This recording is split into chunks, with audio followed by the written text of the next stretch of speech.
enjoy your good.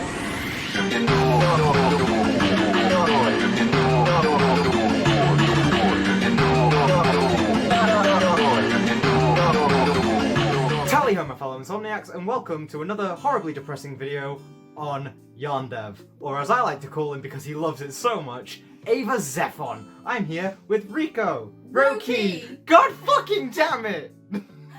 Hi! Who is looking much more professional than me, because I'm in a fucking red dressing gown, and this motherfucker's actually wearing clothes. Yay! I'm not wearing any trousers, am I? No. Yeah. So we're going through his debunk page today. YandereDev's debunk page. Holy shit, it was a depressing fucking journey. It really was. It was scarring. I wanted to cry so many times. We had to vape so much. But yeah, so it was depressing. We had to do so much vaping. We nearly cried. Our friend who's doing the camera work right now actively, I don't know if they're okay with me saying this, but actively threw up in doing research because of some of the shit that this person has pulled. Fuck. But we're going to the debunk page today, one by one. I'm going to be debunking the debunk page with a debunk. That's my debunks. Poggers. First thing to note, the debunk page has a search bar. It just has a search bar. Why does it have a search bar? I don't know. It's so long though. And I'm not even talking about the search bar. So the first thing is basically him trying to say, oh, I'm not rude to my fans, of which we have a lot of evidence that he is. So unfortunately, I'm using a laptop to do all this, so I don't have two screens at the ready, because I'm a fuckwit. But professionalism. yeah, bro.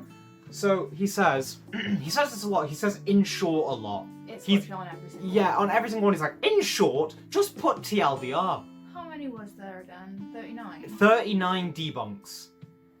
39. We've been writing notes for this over 2 days. How long did we do it for yesterday? Was it 6 hours? Yeah. And then 7 hours, sorry, and then it was 4 hours today?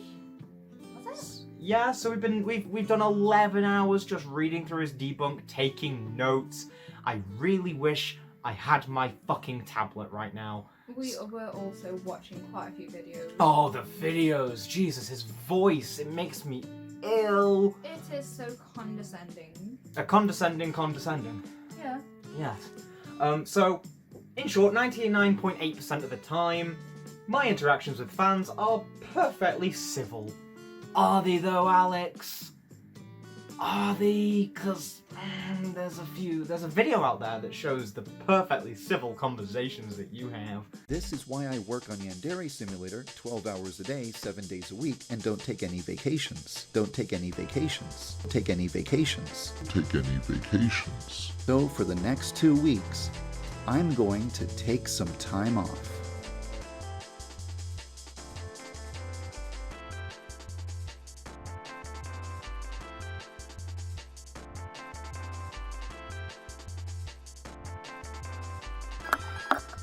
Those are some big busty boobies.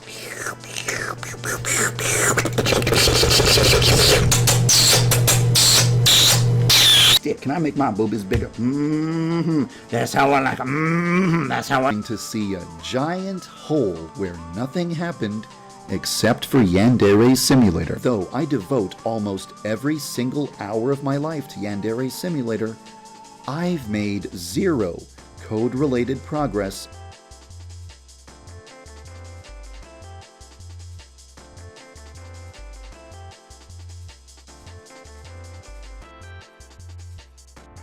I never get to use that money to enjoy myself.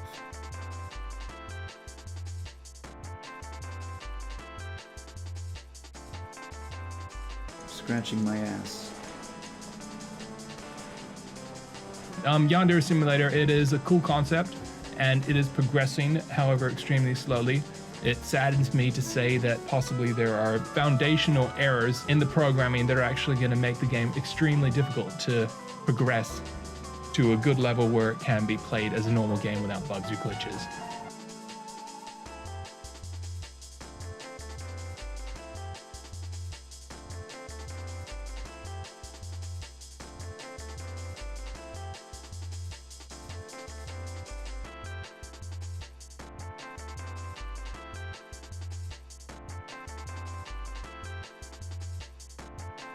Could it be the fact that the game involves school children? School children's, school children's, school children's, school children's, school children's, school children? Lacked the will to even concern herself with it. She simply To do this, that's a bit of like a punch in the dick, isn't it? And you're calling this person's hard work a stupid mod.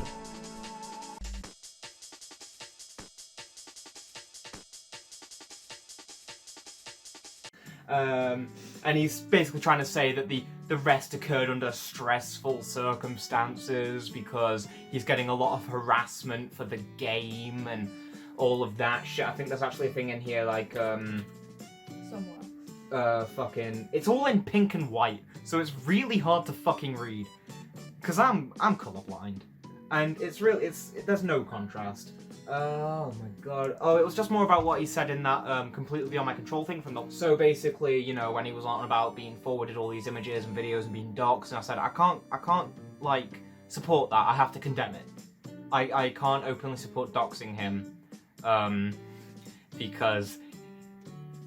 Why would you? I mean, he gave out his zip code himself on a sex doll forum when he was buying his sex doll. So, it's not that hard, but... Still, you know, why? I don't know. How much did it cost again? Like $3,000? For the sex doll, no, I think it was $300 or something like that, maybe a grand. Our camera woman is now losing her shit at just the fact that I'm saying sex doll. A prostitute's probably cheaper. Yeah, prostitute's probably cheaper. I mean, what do they charge? I mean, if you can find one that charges minimum wage, I mean...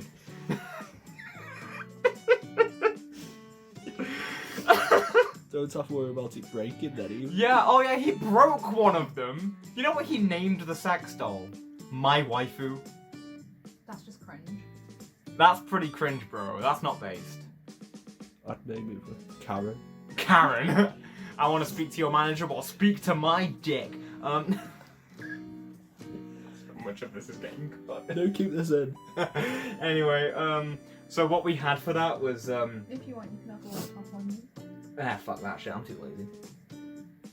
Me, professional? Yeah, so he's moaning, oh, this is out of my control. You put yourself in this position because you decided to make the game. Yeah, fucking twat. Like, I'm currently trying to get... Oh my god, I can't even click on the fucking thing. There we go. Where's the mouse? Where's the mouse? Oh my fucking... Professionalism. Yeah. At its Yeah, like I say, I can't actually condemn any of the stuff that was done with to him, apart from people convincing volunteers to leave the project and convincing friends to contact with him, because I genuinely believe that he's a very toxic person. He's created this echo chamber of toxicity in his Discord group. You have to apply to get to the Discord group. Like, what the fuck? His polls are manipulative. He's just a bad person, and I fully, like, agree. Like I already said, the colour scheme makes it really hard for people like me to read any of that site. Ignore that voice crack. And once again, please ignore the dressing gown. I promise I own other clothes. Are you sure about that? No. Did I wear it yesterday while we were researching as well? Yeah, of course I did. Yeah, we've got a video that we're gonna play in the magic of editing, where it basically goes over every time that he's been really shitty with his fans, and he's here like, oh, I estimate I have about 600 interactions with fans a month.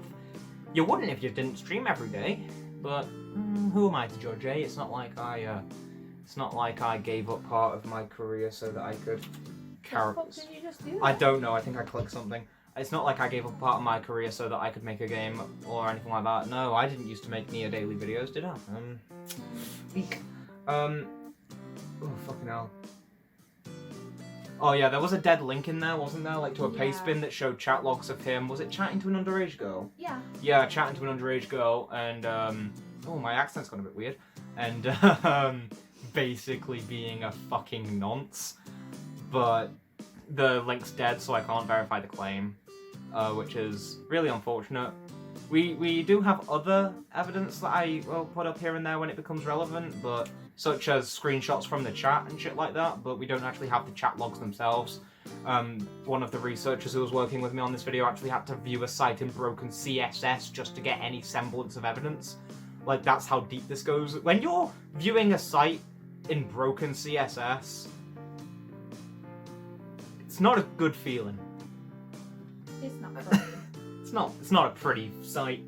Oh, he also really used a lot of lolicon imagery to promote the game at one point, didn't he? Yeah. That was... Wrong. That felt bad, man. That felt bad. Ooh. You can slap as much fine print onto that shit as you want, but if it barks, it's a dog, and if it's in high school, it's a fucking teenager. Like, what the fuck? Fuck it, yeah, if it barks, it's a fucking child. Well, not if it barks. Fuck off! If it's in high school, it's a kid. Like, it's under the age of 18. It can't consent. And it also might be a dog. Check your furries, people. We've also got more links in a thing somewhere that we'll also put up on the screen. And he also used to write rape fanfictions. Which... Wow! He tries to defend that later, but my only word for that is if you don't have to show rape explicitly in your story, don't do it. Why describe it? What the fuck is wrong with you? You... Wasn't it like a slave? Yeah, it was set in the Fallout universe and all this and that and... it's just fucking... Makes me sad. Makes me genuinely sad. We had to take so many breaks during the course of the research. We had a throw-up break for a friend. We, I think we drained my vape's battery once. We did. That was very depressing. Just wouldn't. But he then goes on to say, I apologise privately to everyone that I've had a negative interaction with and all of this shit. And it's like, press X to doubt for a start. That's pretty fucking sus, my friend, but also, shit, like, apologise publicly. If I've just make a blanket apology on an official Twitter or an official Reddit saying, if I've ever snapped at you, I'm sorry. I've become a jaded person. I'm a Karen. It's not an excuse, but I am sorry and I'll try and make things right. Instead, he doubles down and carries on being a cunt.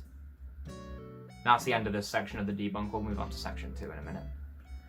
Just start off the apology by going, I have made a sincere and continuous lapse in my judgment. So, the second list of the debunks is him trying to prove that he's not a bad programmer. Yes, he's... And once again, in short, no he's not. And my version, TLDR, yes he fucking is. So, he basically goes over the fact that a lot of the code that he's doing is temporary. And a lot of it's like... just for the debug builds or the demo, despite the fact that the demo has been out since late 2020 and all that's been happening is bug fixes, bugs caused by his incredibly sloppy fucking code. So he goes around basically how he felt a lot of pressure to upload on his YouTube. Yeah, he felt a lot of pressure to do an update every 2 weeks. The only person causing that pressure, of course, being himself. Yeah. Obviously. Mr. Zaphon. Mr. Ava X. Next time you propose a toast, my friend, consume the entire chalice. I want to see you drink an entire cup of your own cum. Next time you propose a chode. Next time you propose a chode, yes. To be fair, let's be honest, he had to buy 2 sex dolls. The reason that they broke is because he was rhyming them too hard, purely because he has a chode. Fuck's sake. Like, just too quick, it just broke the legs. All the limbs went limp. That's what broke on them. He fucking murdered them. He enjoys that though. Ah, yeah, good point. Necrophilia and all that. Great. Now I've just added another thing for him to debunk, and it's based off a stupid ass joke that he's gonna be too thick to get. That's why I prefer sex dolls, because they're so lifeless. Yeah, to be fair, again, prostitute would have been cheaper, wouldn't it? I don't think you're gonna be able to keep that in. Oh, I will. I'll be fine. So he links an article about what's going on with the development. It's the same one that we read in the last video. I think I went over it in quite a bit of detail, didn't I? Yeah. In the last video. We do have some notes though. That was very British. What was? Missing the T out of detail. Yeah, so in all of this, he's proved that he would be a bad director. There's a video that I'm going to play where he badly explains prototypes, comparing it to a cake. However, there's another term that you might be unfamiliar with. It's called V-slice, short for vertical slice. I'll explain what that means. Imagine that you want to bake a cake, but baking a cake costs hundreds of thousands of dollars.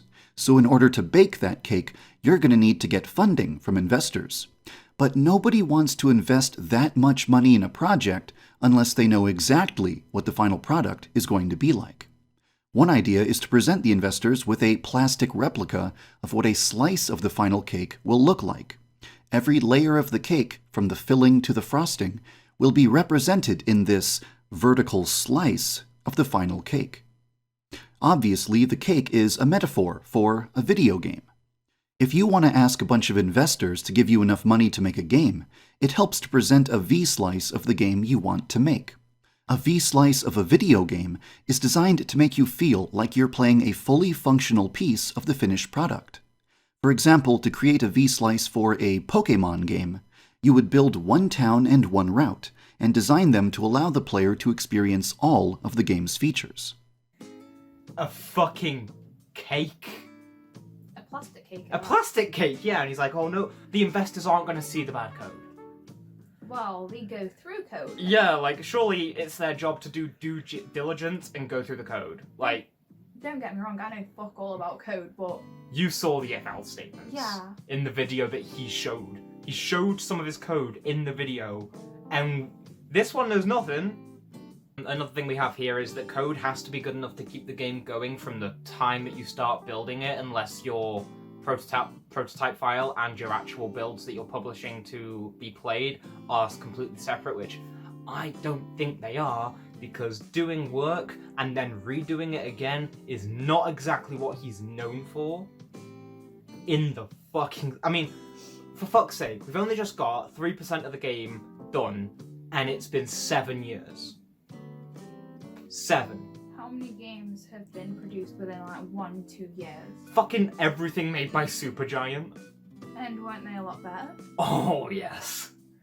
I mean, Hades is fantastic. Oh yeah. I love Daddy Hades. I mean, I'm sorry, what? What? Oh yeah, he also heavily ads his vids, which pissed us off. Because he asks for Patreon money, of which he gets, again, 2,300 was the last time I checked, although I'll be amending that if it's changed since. I hope the change is it going down. And he also sells merch.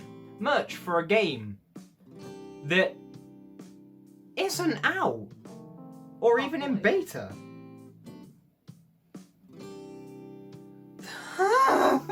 Stay in frame, stay in frame. They haven't even got alpha yet. Yeah, they're not even at alpha. The game's barely a prototype, and I wouldn't... If I was developing it, I would not put it anywhere near the internet, because I know I'd get fucked. I wish. The merch campaign, didn't you also use a child? Oh yeah, for some of the merch he used, for a lot of the merch he used underage characters, although that's actually the thing I want to address. So he says that none of the characters are underage unless otherwise stated, and blah blah blah blah blah. The problem with this being that the game is set in a Japanese high school. Now, if you look at the Japanese high school, it's a 3-year program, or at least in a lot of areas it's a 3-year program. What you do is you go in as a junior, then you're the next one, which I don't remember the name of. Is it sophomore? Yeah. Sophomore, and then you're a senior, and you're respectively, I think it's 16, 17, and 18 in those years. That's all it is. And here's the thing. If there are 89 people going to this school, we can easily assume that the years are fairly equal. So say about 20 odd people per year. Yeah, so 23 would probably be our best thing, maybe 30 or something. I don't fucking care enough to figure it out in my head right now. I'm gonna go with like 25. So if that's the case, that means that at least 50 students must be underage. Because there's no way that enough of them are getting held back, because Japanese high schools have a really low holdback rate. Because of cram school. Because of things like cram schools and the importance on overworking and the importance on education. So therefore, only the people in the final year can be of age. Because otherwise, the best way he could justify it is saying this is a cram school purely for seniors. Actually, that's a much better idea. Why didn't you do that, you dick? Anyway. And we know that some of the rivals are underage, and you can still take panty shots of them, and you can still murder them, although murder doesn't bother me at all in this life or the next. I don't give a shit. But the panty shots is deplorable, and they're just terrible, and making them pretty much the only way to progress in the game is bad. So bad. Like, you can't buy schemes without points, and you get points from taking panty shots and doing other stuff, but the other stuff has been so heavily nerfed that getting panty shots is the only way to efficiently get points, because that's what he's trying to incentivize, which means that at least 66% of the people you're taking panty shots of, like 66% of them, are underage. And all female. And all female, yeah. How many, like, that's another thing, why aren't there that many male students? I don't know. This game's a mess. He also uses terms in that video that I've shown you where he says like prototype and pre-alpha. Those terms, he says that they're official in the games industry. They're not. You may hear them like thrown around by people who make games in the indie scene, but in the actual games industry, you don't really use those because it's not actually something that they'll put out until it's in alpha. I mean, look at Nerdcube. Nerdcube played Just Cause 3 when it was in beta. He also played it when it was in alpha, but at no point did he, even when he's done things like Alpha Detective, he's never talked about it as a pre-alpha, he's always talked about it as an alpha, because those terms don't really exist. A prototype, sure, but it's not something you put out. As soon as you put something out, it's officially kind of an alpha. You can't label it any other way. You can't go, this is just a prototype, because at that point you're putting out an alpha. So his terminology doesn't really work, and that's fairly minor, but I thought I'd point it out anyway because it pissed me off. How many times did we have to pause that video while we were watching it? How long was the video? Like 12 minutes. 12 minutes. Within the first 20 seconds, we paused it about 50 times. Oh yeah, we got so many notes just from the first 3 minutes of the video. Yeah, it's less than 3% done. It doesn't even fall upon the prototype stage of development unless we're using that term incredibly loosely. Bear in mind, it's already an incredibly loose term just because it's not official. Roki wanted to say, if you want to read that out. Your voice is more annoying than a YouTuber who actually has voice problems. And you sound very condescending. All the time, you speak to all of your fans like they're kids. Oh wait, never mind. He also uses a V-slice to describe the state of the game. Oh, the game I've been building so far has been a V-slice, obviously. Why am I trying to explain this? I'll have edited bits of the video in for you. But here's the thing. A V-slice is an actual term. A V-slice is something to describe a demo to someone who doesn't really know games development. Which leads me to believe that despite having worked in the games industry, he worked for Kung Fu Productions, didn't he? Yeah. And he also claims to have been a freelance... It was Kung Fu Factory. Kung Fu Factory, that's the one. Despite having worked for them, he still somehow knows nothing about games design, which is concerning. He also made phone games and games aimed towards kids, so, you know, not really helping his own case. In his videos in general, he uses all these elaborate animations to make it look incredibly professional. And he uses quite a good software. He uses Adobe Premiere Pro. For example, I use Vegas 15, and I still manage to make my videos look and sound quite professional whenever I can. But his audio is completely untreated. You can hear his computer whining like a bitch in the background every time it tries to run the game, because obviously, let's be honest, if I had to try and run Yandere Simulator, I'd cry too. I mean, our frame rate on the game when we tested it was, again, I have a 2700X. I have a Ryzen I already said the 2700X. I have a 3070. I have 16 gigs of RAM. It's running on an SSD. It's running on a pretty fast SSD. And we were, getting 40 to 50 constantly at 1080p with everything set to full without shadows. Very unstable, though. It was also, it was fluctuating a lot, which just made the game look jittery as shit. And then along with that, when we put shadows on, that dropped further.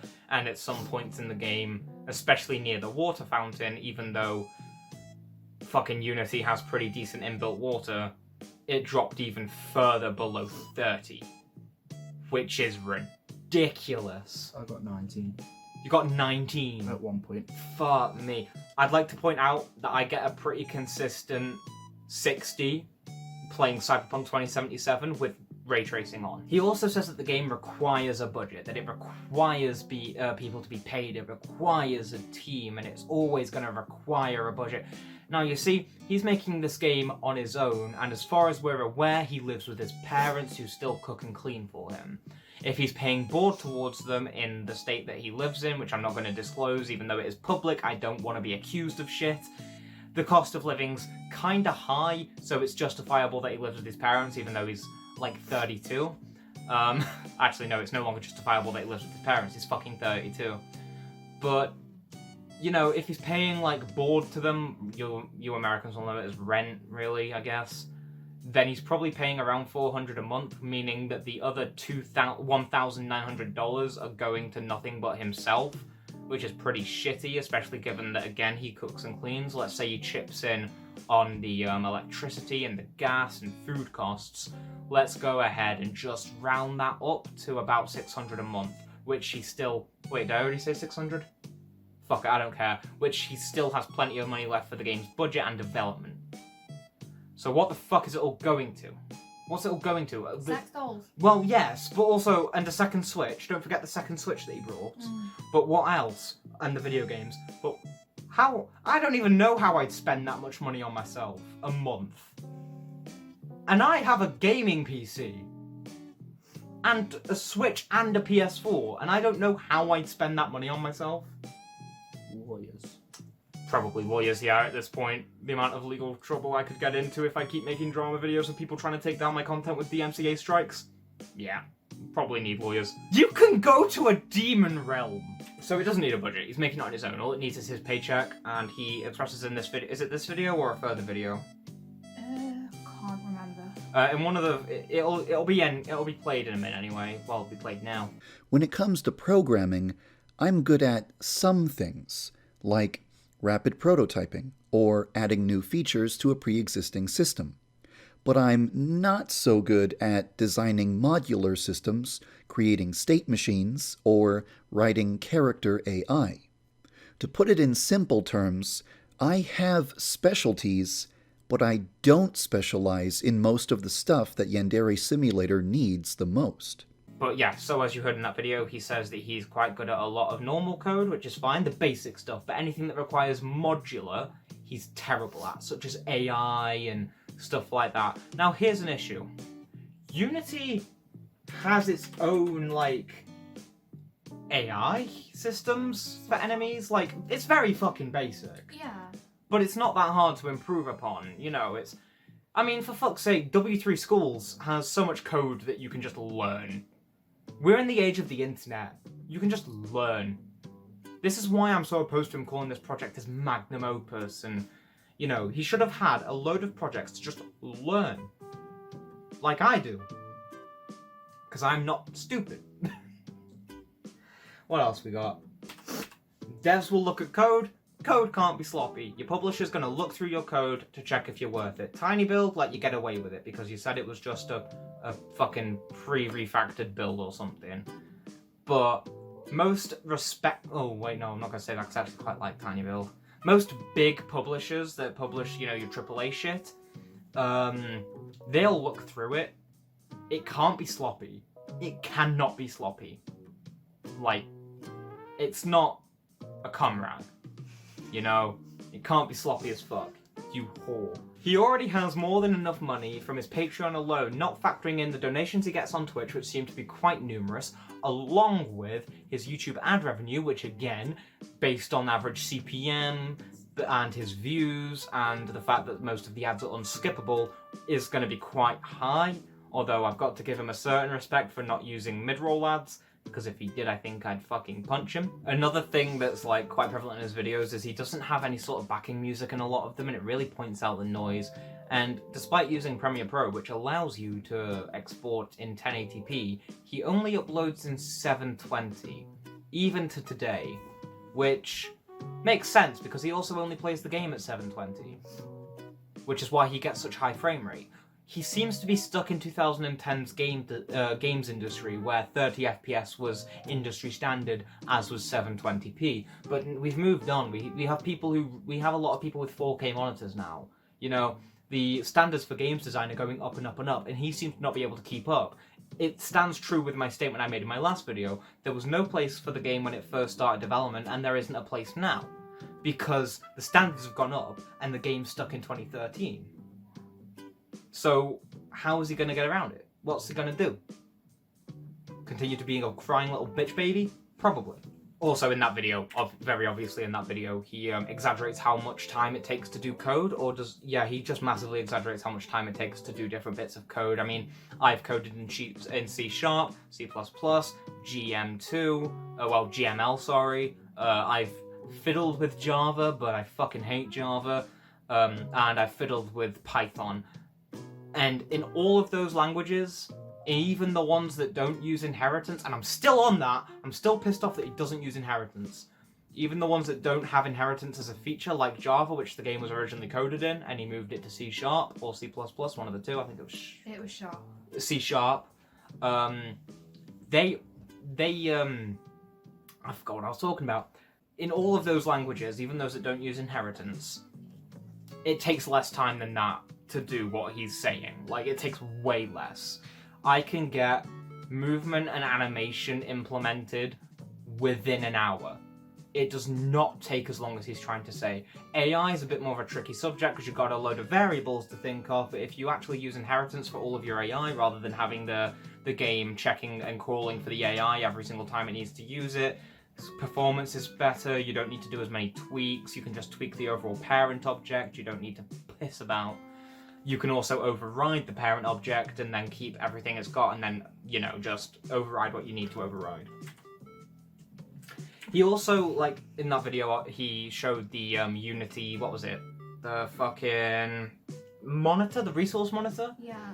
And he was saying, look, physics and all that are taking much more out of the CPU than the students, the call for the students. It's like there are nearly 100 students in the game and the script isn't taking that much.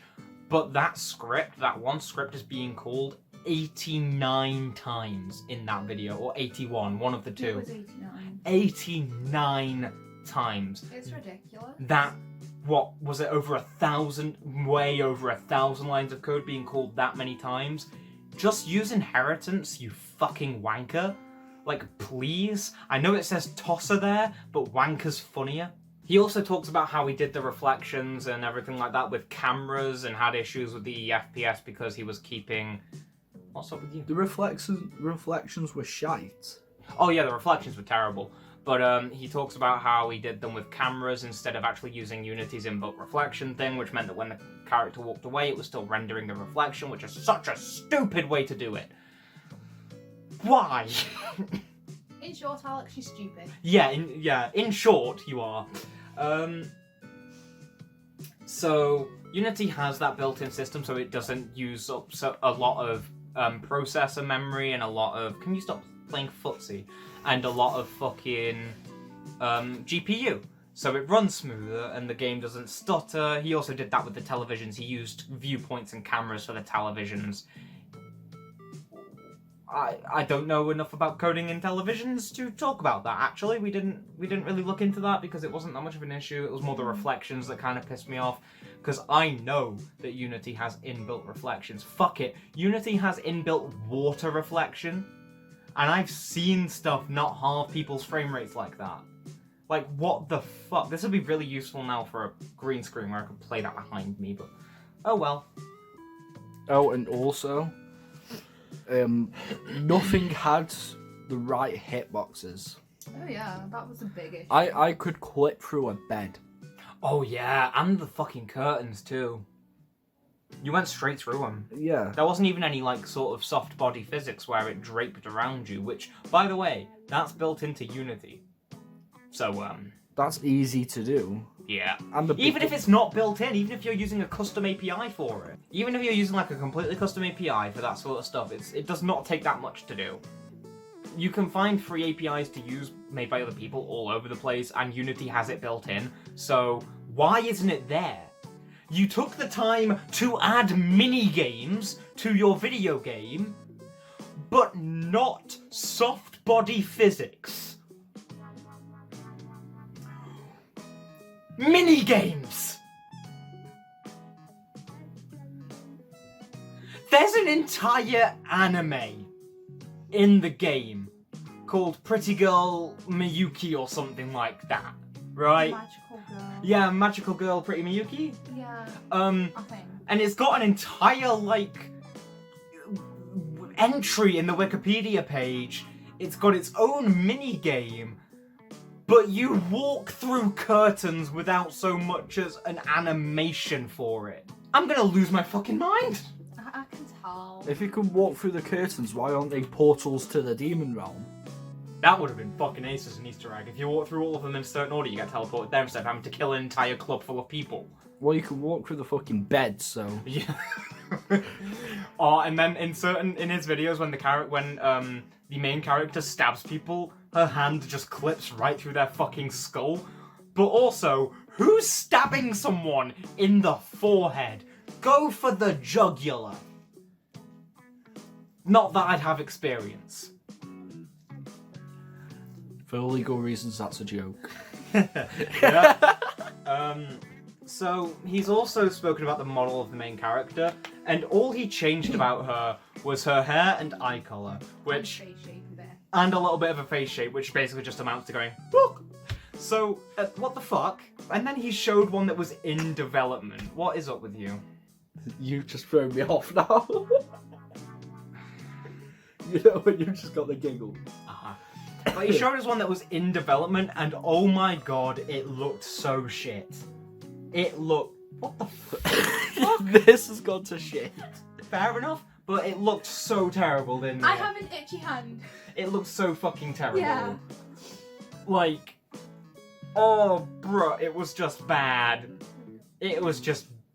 The hair was so badly made. There were no stroke lines to individualize strands or anything. The textures were just horrific. Horrific, yeah, that's how you say that word, not horrific. But yeah, it was terrible. Oh, fuck off, Sleepy Tabs, I don't give a shit. That went to shit through. That is straight fire. It's fine, we're nearly done. We're nearly done. Don't worry about it. And then, it's been years and he hasn't replaced the models.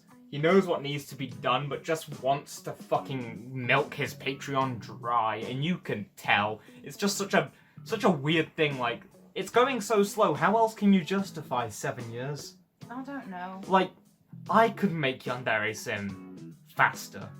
In fact, one day, I might. Patreon is not a fucking cow. Yeah, legit, you can't just endlessly milk it, this isn't fucking Minecraft. Like, for the love of God, you fucking nonce.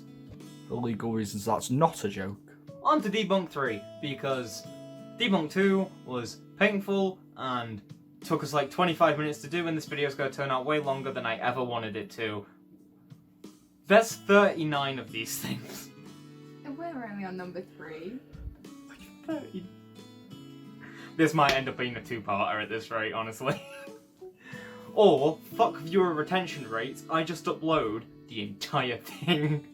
Fucking 6-hour video. No cuts. No editing. Nothing, just fucking hell. So this is about him stealing assets. It's like, oh, I know what I need to replace. I've used placeholders. I think there's a video in here. Yeah, there's a video that I'll play that I don't remember anything about. Usually, when I'm developing a game prototype, I start out with a plain white environment. There are no textures, and everything is a primitive shape, like a cube or a cylinder. During this phase, the most important thing is nailing down the camera, the controls, the physics, and the overall feel of the game. But after a while, I get kinda bored of staring at a white capsule all day.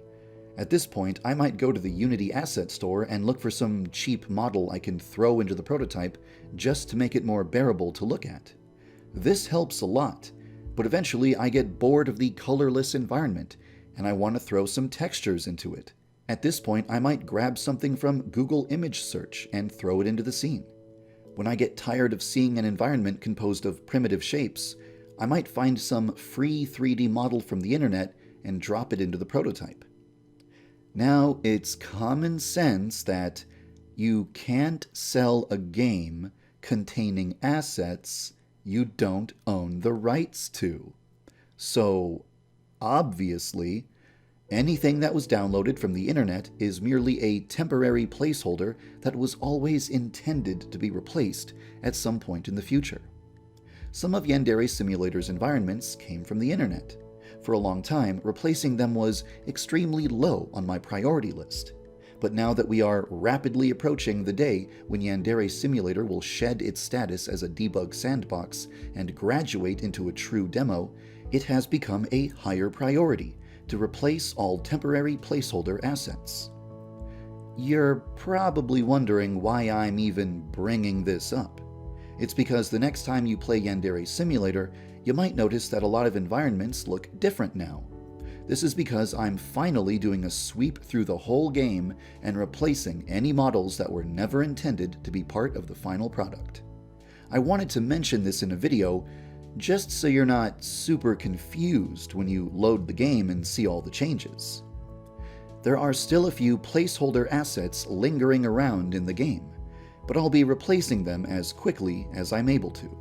I think he just talks about using Google Images, and he gets bored of looking at spheres and squares when he's making a prototype, and so he finds images on Google Images for textures without checking the license. Has directly just bought assets, which, you know, that's fine. I don't mind that. You know, you need to buy assets for your prototype, that's cool, but don't make them the entire aesthetic of your fucking game. Like, seriously. It's the entire aesthetic. Yeah. How can you even trick yourself into believing that he's going to change these assets when he's got custom animations for them? And again, they're the entire fucking aesthetic of the fucking game. Also, at least if he made his own, he could get away with making them look a bit older, you know, so they don't all look like 16-year-olds. Big titty teens. Big titty teens, yeah, I've never seen someone like my age with titties that big, really. And I'm still technically a teen. Not for long. Soon I shall be 20. And I'll want to kill myself. Soon I'll be 19. And you'll want to kill yourself? Yes. What are you laughing at? Watching the video, she looks like a fucking NPC.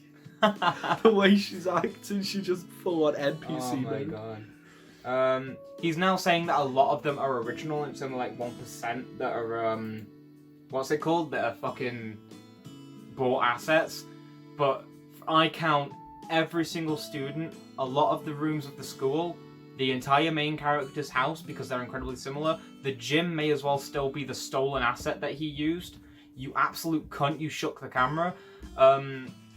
The fucking auditorium may as well still be that stolen asset. The art room may as well be, because they are all so incredibly similar that it looks like nothing's been changed at all. In short, you steal. I like this. He's stolen assets. Some assets are free, but their requirement for being free is that if you use them in a commercial use, like YandereDev is, you credit. You give the credit to the artist who made it. Does he do that? No. Oh. Oh no. Is it to be expected? Nah. Let's be honest, it's Alex. Mm. Sorry, Eva Zeffin. Sorry, Eva. We'll keep calling you that. I know you love it so much. Yeah, you also, whenever you use Google Images for textures and stuff like you do when you're doing prototyping, if you ever release that prototyping publicly, you're really going to want to check what the license of the image you've used says. Because if you've, like, got grass from Google Images, but it says that it's not for reuse, then you fucked it. But if the license says commercial reuse with credit or something, then that's fine. You know, there's ways that you can go around it, but you need to check the licensing on every image that you use, because you don't want to get caught accidentally using a stock photo that you didn't pay for. That would be rather unfortunate. Also, your grass in your game looks like shit. It's a flat texture. Why is it a flat texture? Because it's too lazy? Just make a particle effect. Wait, would you even need to use a particle effect for grass? I swear there's a simpler way to do it. Sorry, I just tapped your knee. Oh my god, you did it back. He says he's sweeping for like these assets that are rogue, that are still, you know, with a nice little fucking broom with a plastic pussy on the top of it, you know. For pocket pussy, for any assets that aren't original. But how can you believe that? How can you trick yourself into believing that shit? Like, sorry, but what the fuck? No. Just no. I can't. He's full of bullshit. He's just completely full of bullshit. I mean, a fucking dairy farm silo would look at him and go, oh, he needs emptying. Take a fucking laxative, Ava. Anyway, we'll do number 4 in a minute, I guess. I want to die. Do you smell that? No. Not at all. Or is it the bullshit from Alex? Yeah. Debunk, whatever. 4? Yeah. 5? Yes, 4. 4. Cool. Debunk 4 is basically him trying to say, I don't play games all day, but honestly, he has a lot of games on his Steam account to start with, and a lot of them are 1 hour plus played, which makes me think that he can't just stream 3 hours a day and that's his only break. I can't even start to believe that's true. Like, really? No. There is no way that he's worked under crunch time 15 hours a day for the past God knows how long. For years now, basically. And got this little done. Like, how is... That's not possible. No. That's no way, like, a thing that's actually going on. I'm sorry. But... no. No. No. He's like, oh, I work more than full time. I'm like, do you though? Like, fucking your sex doll doesn't count as work. It really doesn't. Unless you're somehow trying to, like, model the inside of a human vagina, in which case, just hire a model. Hire a prostitute and she'll show you for free. Well, no extra charge. No extra charge is what I mean. They might, you know, but they're also, like, they've got an MLM side to them, so I don't like them. We're gonna go back onto the notes, because fucking hell. So... my main points here were that after 6 years, it's still a pre-alpha at fucking best. Even though he's saying that he works more than he does. He definitely does not work that long. Again, it's been 7 years now, actually, at this point, possibly. 7, 8 years. Because the project was started in 2013, and it's now 2021. 8 years. So even if it was started in 2014, that's still a remarkably long time for development. I mean, again, Kingdom Come Deliverance, Hades, Bastion, Pyre, Transistor, so many games, Cuphead, fucking, I went through this on the last one, it's, what the in my last video I meant. Oh. But he then says that he only takes time off once per month to do a 12-hour stream. Why? Why 12 hours? What is wrong with you? I do now realise that this section's going to be quite short, so I'm going to read through it again and actually see if there's anything else. He's saying it's pretty much unreasonable that he be a slave that works non-stop and blah blah blah. I put in my 9 to 5, you know. But here's the problem with that. You're not an employee. You can't put in your 9 to 5 and go, I'm done, I'm going to play video games. You're the boss. If the game's behind schedule, that's on you. Completely on you. There is nobody else that's on because you are the boss. This just shows that you're such... If the game's taking this much time with you putting in that much work, it shows that you're either inept or inept. You fucking whore. We like this word. We do like the word whore. Joking, Ava Zephon. Mwah, love you. Okay, so today we're talking about Debunked 5, which I believe, if I can see... Yes, oh, he used the word chill and heated when talking about fans, saying, oh yeah, you're a chill fan and you're not a chill fan, and the poll that he used for this that was in the video was incredibly, manipulative. Yeah, it was very emotionally manipulative. Some of the options didn't even contradict each other. It was statistically fucking worthless. And, you know, the entire video was a shit show. What was the issue of the video? Was it whether or not he should go with a company and stuff like that, or just stop making Jansen his full-time job? Which, come on, mate. We know that you spend like 2 hours on it a day, at best. Probably about half an hour. Yeah, like, come on, let's be honest. And I can't read. which is always good. I'm pretty sure the majority of days he probably doesn't even work on it. Oh yeah, legit. Like, come on, he's too busy fucking your sex dolls. It's taken 7 years to get to this point. Yeah, I mean, you played it on my PC, didn't you? Yeah, and it was the worst pile of shite I've played since Goat Simulator. I haven't played something as bad since Ride to Hell Retribution. Yeah. I played Ride to Hell Retribution. I completed Ride to Hell Retribution as a joke. And it was more enjoyable than the blandness, because there's no feedback either, is there? There's nothing. No. There's no feedback to the game at all. It's just so fucking plain. I preferred Goat Simulator to this. Yeah, legit. And that game's haha, physics fail, ha. Yeah, this is the part where he talks about the fact that he's not very good at AI as well, and I'm like, yeah, but Unity has an inbuilt AI system that's really good, and, like, can be used quite easily, and if you need to add to it, there's stuff out there that can do it for you, so what the fuck's up with you, you dick? Is it the fact it's modular? Or what? Like, what's your issue? AI is not that hard to figure out, it's just a bunch of conditions.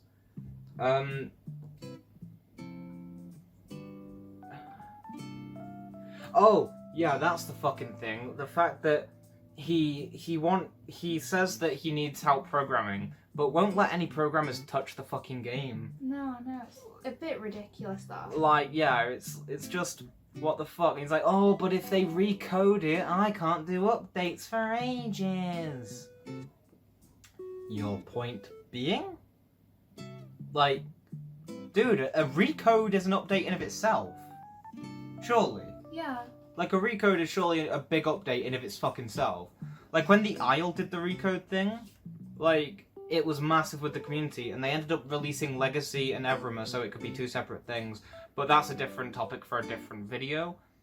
But that is a really big update, like, what the fuck? And he constantly talks about, oh, it'll kill hype, it'll kill hype, it'll kill hype if I don't do this, the hype, the hype, the hype. Repetition.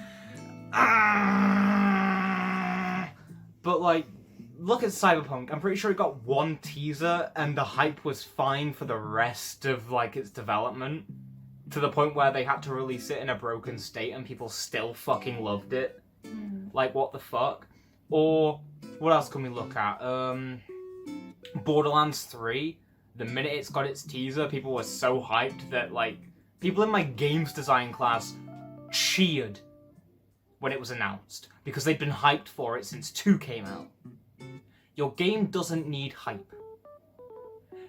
Because the only people who are going to get it now, because it's so out of date and so stuck in the past, are the people who actively support you in your channel. Mainly kids. And, well, yeah, mainly kids. And they're not gonna lose their interest because there hasn't been an update, because your fans are disgustingly loyal to you, like fucking hell. It's weird. If I built a fan base like that, I'd stop. He also spoke about, like, he wanted to make Hosanna the last piece of the puzzle that he has to fit in before releasing the demo and starting the Kickstarter. But there's a small problem with that, in the fact of Hosanna's the main objective of the first bit of the game. And she's now put in because Hosanna was not ready, but he needed the Kickstarter because he was running out of money. But he needed demo for the Kickstarter, but the demo really wasn't fucking ready when it came out, like, at all. No. It was a fucking mess. It's still a mess, honestly. Yeah. Oh, no. No. Like, you know. It's still just bad. Just so bad. But fucking hell, you should have made all the core mechanics first. And we spoke about this in the last... We spoke about a thing in, like, one of the last ones, didn't we? Where the tutorial thing you could have done, but oh well, we'll talk about that later. Apparently he's been approached by companies who have interest in funding the project in return for 50% of the profits, which is not a big take in the games industry. It is really not. Like, 50% is not bad. I mean, Steam takes 60% if you self-publish, for fuck's sake. And that's considered on the lower end. The best you're gonna get is Epic Games that take, like, 40%. Some publishers only take 20. to account for it, but most will cut a special deal with Steam to take their cut through Steam's cut rather than taking it directly from yours. He also repeats himself way too much and earned over $5,000 in 2017 a month. Which, wow! Insert Owen Wilson, wow. Terrible. He seems like a very bland guy who only has a very limited set of vocabulary, Yeah, that pretty much sums him up. That very much sums him up. with also a sprinkle of pedophilia dashed in. Oh, just for good measure, yeah. It's Yeah. like a bit of cinnamon in your coffee, you know? You gotta add a dash of pedophile. Yeah. If you don't, then what has he got at that point? Yeah, I mean, apart from his manipulative naming of fans and different groups and manipulative use of language that obviously appeals to younger audiences, it's kind of weird that a guy who shares a lot of the tendencies as pedophiles has an incredibly young audience, huh? Oh well, probably nothing, right, Ava? Right? It's almost as though history has kind of repeated itself in a new age. Right, Ava Zephon, huh? Right. Shit like this has happened in the past. Looking at you, BBC. Jimmy? Yeah, like... Sorry, jamais. Saville. Seville. Jamais Seville. And we can mention this because it's well known. Oh yeah. Like, I'd be surprised if the Americans in the audience didn't. Anyway, we'll move on to Debunk 6. Alright, so this is him basically saying, like people saying, you can't take criticism from Mike Z, and once again, in short, you can't take criticism in general. Criticism, yeah, I'll fucking do too. You should be aware it was only because of extremely specific circumstances. Mike Z's a programmer who has worked on Skullgirls, which is an amazing game. I'm pretty sure it defined the indie fighting genre for years. Indivisible, I know it's good, never played it personally, and I'm pretty sure there's a Skullgirls 2 coming, which means that it's going to continue to define the fighting genre for a while. And he basically talks about how he put Mike on a pedestal, and he was his hero, which is his fault. It's your fault that you did that, Eva. Come on, Zephon. Don't hurt me like this. I thought I was your hero. Done! So, he criticised a game prototype that Ava Zephon made in 2013. I hope it was Yandere Simulator, because that'd be fucking hilarious.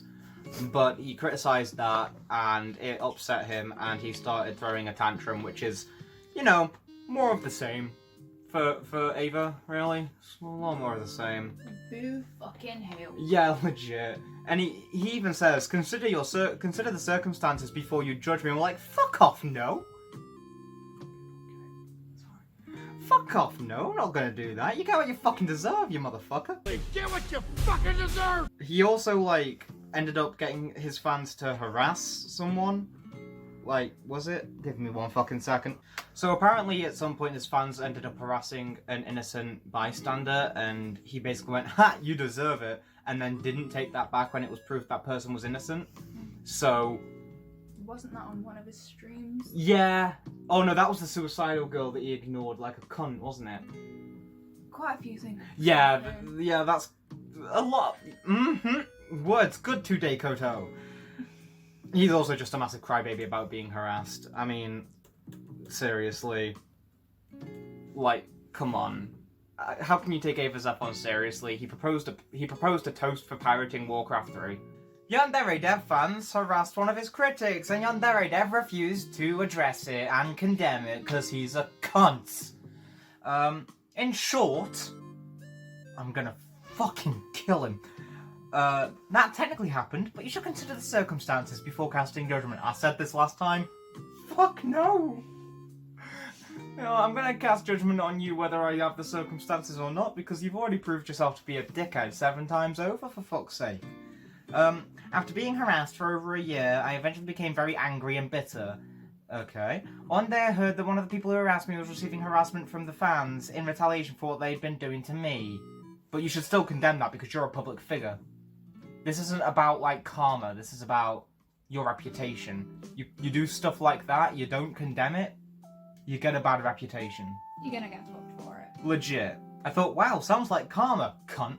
If you preach hate all day long, you'll eventually receive hate in return. Your actions have consequences. You can't get away with being a jerk on the internet forever. It'll eventually bite you in the arse. It's about time this person was given a taste of their own medicine. Too bad they turned out to be an innocent bystander, though, isn't it? Brain dead fuckwit. I was asked to condemn the harassment, but you didn't have the heart to do it. Just lie. Just fucking lie. Easiest way out there. Yeah, legit. I'd been tormented for too long. Really? You're making a game about taking panty shots of underage people, or saying that out loud makes me feel sick, and you're moaning about harassment. Seriously. It later turned out the person was not one of the people who was tormenting me, it was just an innocent bystander, and you completely reversed your stance.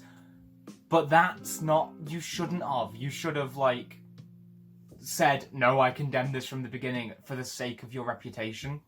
Save face. Surely, we can all agree on that, right? From a PR standpoint, you're trying to make a game, you gotta do stuff like that. Seriously. Yeah, but I don't think he gets PR. Imagine that you're a target harassment campaign for 12 months, don't have to. A full year of people screwing with you, don't have to imagine that. Trying to sabotage every aspect of your life, really don't have to imagine this. You ever been to school? No, he ever? was homeschooled. Of course he hasn't. Like, he was homeschooled, right? We did find that out in one of the articles we read. Pretty sure, yeah. Yeah. Because of bullying. Yeah. How can you not deal with this? Your skin is as thin as paper. Jesus Christ. It's thinner than paper. Paper can stop a fucking bully. If there's enough of it, yeah. He don't have enough skin. He's probably circumcised. There's a hair strand. Maybe. You might not be able to imagine ever doing something like this, but eventually you'd actually begin to wish harm upon people who'd been abusing you. No! That's just for people who are sick and mentally twisted. Yeah.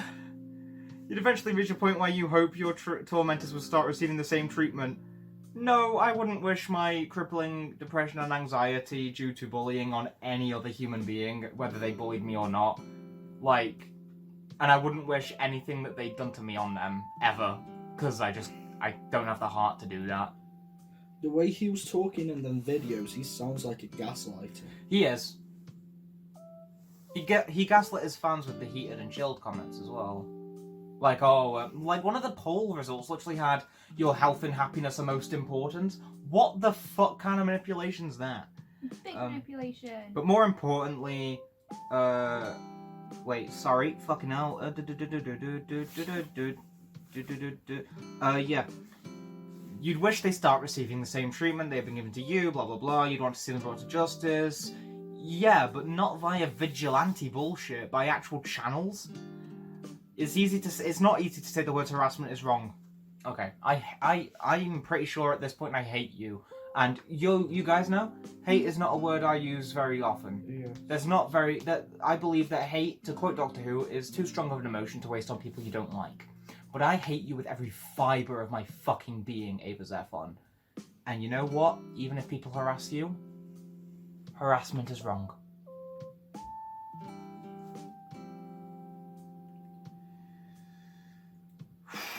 We condemn harassment. Yep. But if both parties are harassing each other... That's not harassment, that's an argument. Yes. Like, legit. So you cannot claim harassment, you fucking piece of fucking shit. Legit, because you've also sent your fans to harass people directly, I know from first-hand accounts. Although, for the sake of YouTube's community guidelines, I have to say that that is only alleged. Imagine how broken a person has to be to reach a point where they can't condemn harassment. Well, you're already pretty fucked up, so you were halfway there already. Because they're so desperate for a solution that absolutely any option is on the table. That's the point I was driven to. People hammered away at me for months and months and months and months until I broke and I couldn't even say stop harassing that girl. It was a girl?! When is there never a girl?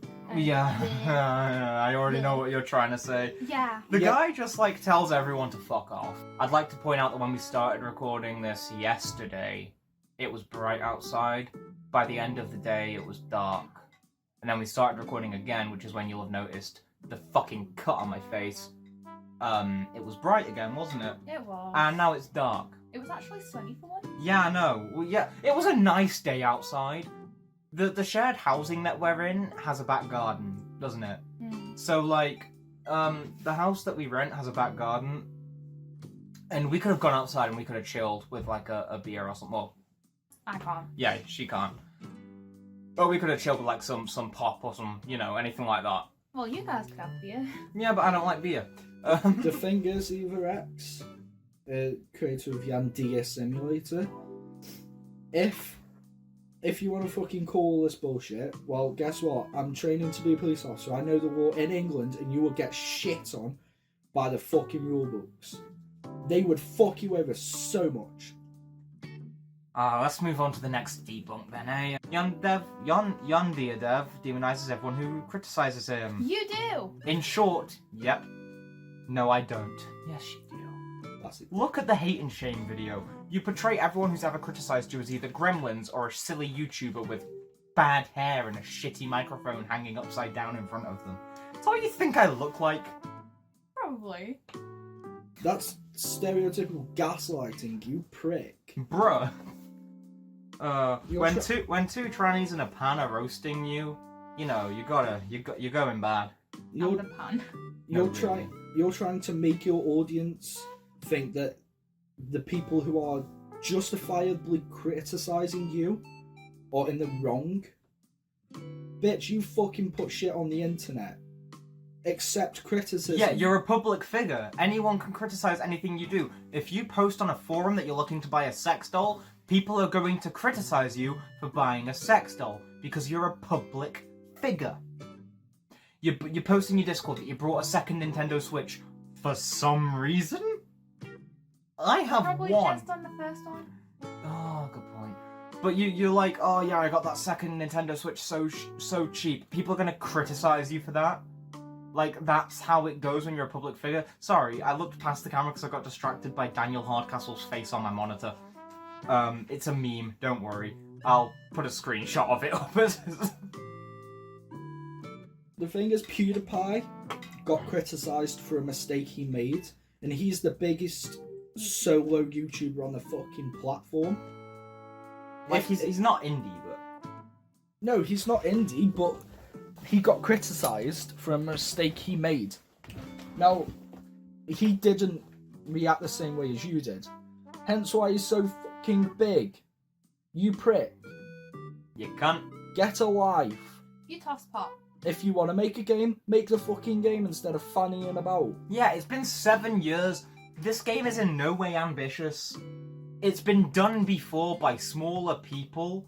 Like, not the exact thing, but the general concept. I'm a beginner coder, and I could code your game in about a month. I mean, for fuck's sake, at least we know how to use switch statements. Anyway. Fucking low-life cunt. There are various different types of people who offer criticism for Yandere Simulator. 1. Fans of the game who point out a legitimate problem and suggest improvements. There are occasions where I've responded with, that's a really good point. Yeah, someone in the comment section of the last video tried to tell me that, and we were like, yeah, that's fine, but that's not everything though, is it? Fans who express concerns about it and are asking for clarification. They ask the questions in good faith, and their intention is to seek knowledge and get answers, but I don't know if it's in this debunk or the one later on, but we know that you've been telling those fans to fuck off. Quite literally. Quite a lot. I've only got screenshots. There is evidence. We do, yeah. There is publicly found evidence. Like I said, bitch, I did a lot of digging. I always respond to them, provide them with whatever clarification they seek, unless it's on your FAQs, not understanding that not everyone has the time to scroll through every single point of an FAQ. I mean, honestly, where's the FAQ on this? Because we've got a laptop with the debunk page open. Where's the FAQ on this here? Don't think there is one, not even a hidden one. No. Don't think you're putting the effort. Yeah, I mean, I suppose it might be in about, but, you know, saying that, they're all so hard to read that, you know, it's pink on white. It's bright pink on white. Because it's... Miss Camera Woman, can you read any of that shite? No. It's because the points are so shit he doesn't want anybody to read them. That's a good point. Point he doesn't have. Let's fuck the dyslexics. Oh well, and Ava the people with Zephon. colourblind. Oh well, Ava Zephon. Can't win all of them. Or any. Even half of them. You whine like a little bitch. Former fans who've become disenfranchised, not disenchanted, that's a different thing, with the game's development and are now pessimistic about its future, which should be everyone because it's been 7 years and you're still using placeholders. Sometimes they express their disappointment in a civil way and other times they don't. Yes, like every single human. That's the only 2 ways? What? What? But what? Sometimes the concerns are completely valid and other times their concerns are a result of not understanding the nuances of game development. The nuances of game development. Are you going to try and say that I don't understand the nuances of game development despite spending 2 years in college to study it and passing with flying colours? Fuck off. Fuck off. Ah. Ooh, smoker's cough. I hope you break this fucking sex doll, you twat. Oh man. He murdered the first one. He didn't break it, he murdered her. Probably ordered so many that he's got a lot that he can break. He likes them when they're limp. People who have become completely convinced that I'm some sort of con artist pulling off a tremendous scam. Milking the Patreon. I'm getting there. I am getting there. They believe that they are righteous heroes who are exposing an evil bad guy who deserves to be taken down for his heinous crimes. I'm not a good girl, alright? I'm not a good woman.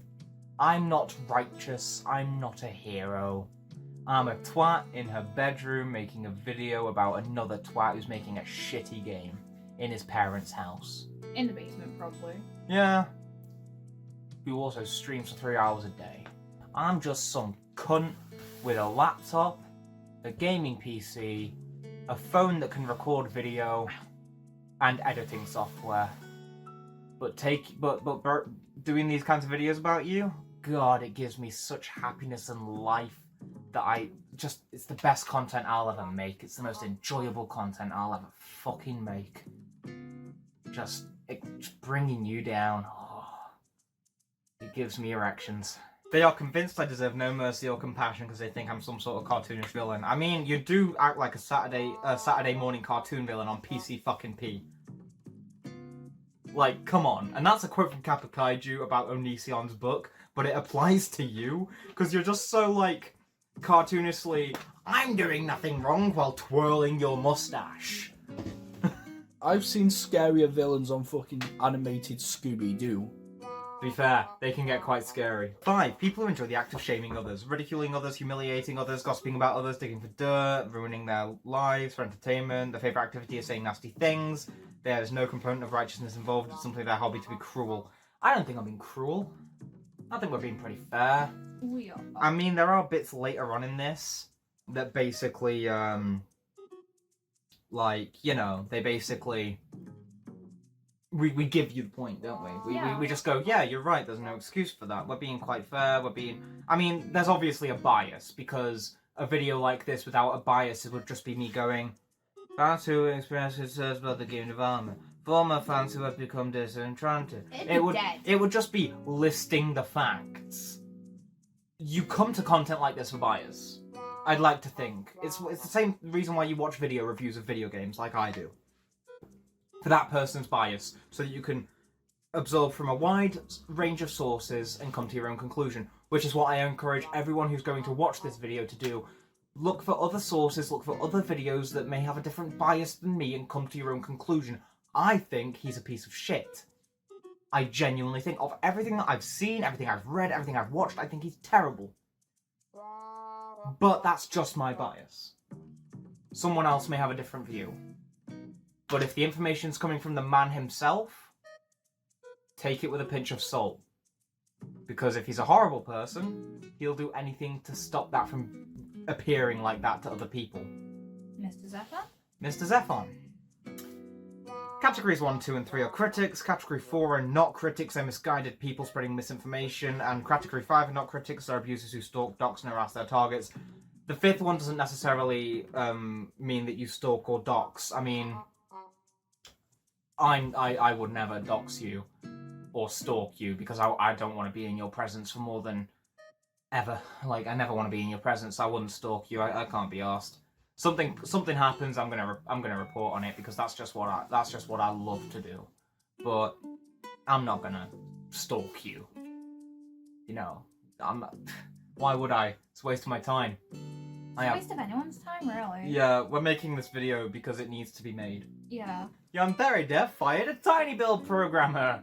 You didn't, like I said in my last video, you didn't, but you weren't using him properly because you were so scared of stopping updates for months. Even though that's what a lot of games do, like The Isle, when they made Evremer, they did a complete recode, which is what you need to do. And it took them ages, but they still kept Legacy available and did minor updates to Legacy that would then get ported over to Evremer as the recode was going on. So it kept the updates up, but the recode was still being done. So, you know, fuck you. Just recoding would be a big update in itself. Yeah, exactly, it would, wouldn't it? Yeah. Like, a complete refactor / recode would be a massive update in of itself, purely because it would increase performance so much. Because you try to say that the game's running poorly because of the physics, but the fact that you've got a non-inheritance script that's on all of the students being called 89 times because it's on all of the students doesn't help, because it's then having to calculate physics for each one of those scripts. So it's having to calculate physics for 17,000 lines of code 89 times. Can everyone see why that's bad? Yeah. Why Also- that would fuck with it? Yeah. Also, I found a post during research saying that your code is only bad because it's a placeholder kind of thing. Yeah, we found the same thing, which we discussed earlier, didn't we? Like, saying they're gonna go through your code if they want to publish. Like, tinyBuild didn't do that for unknown reasons. I don't want to say anything bad about them because I like tinyBuild. I have a good working relationship with tinyBuild. They give me a lot of their games on Keymailer because they know me. You know, but they're a good publisher. They've made some really good games. They made Hello Neighbor. They made Kill It With Fire. They've just made some really good shit. Didn't they do Fall Guys as well? Yes, I'm pretty sure they published Fall Guys too, although that might have been Devolver Digital, I'm not quite sure. But either way, they've made some really fucking good games. Well, they've published some really good games. Like, they're very good at taking indie creators and going, we like you. I'll double check now. Yeah, you double check while I'm reading this. With your code, you can't have placeholder code. Yeah, because it just gets too messy. And if you want to put that out there, nobody's gonna fucking want the game. And you know the excuse he uses? You can't use any excuse for shitty code.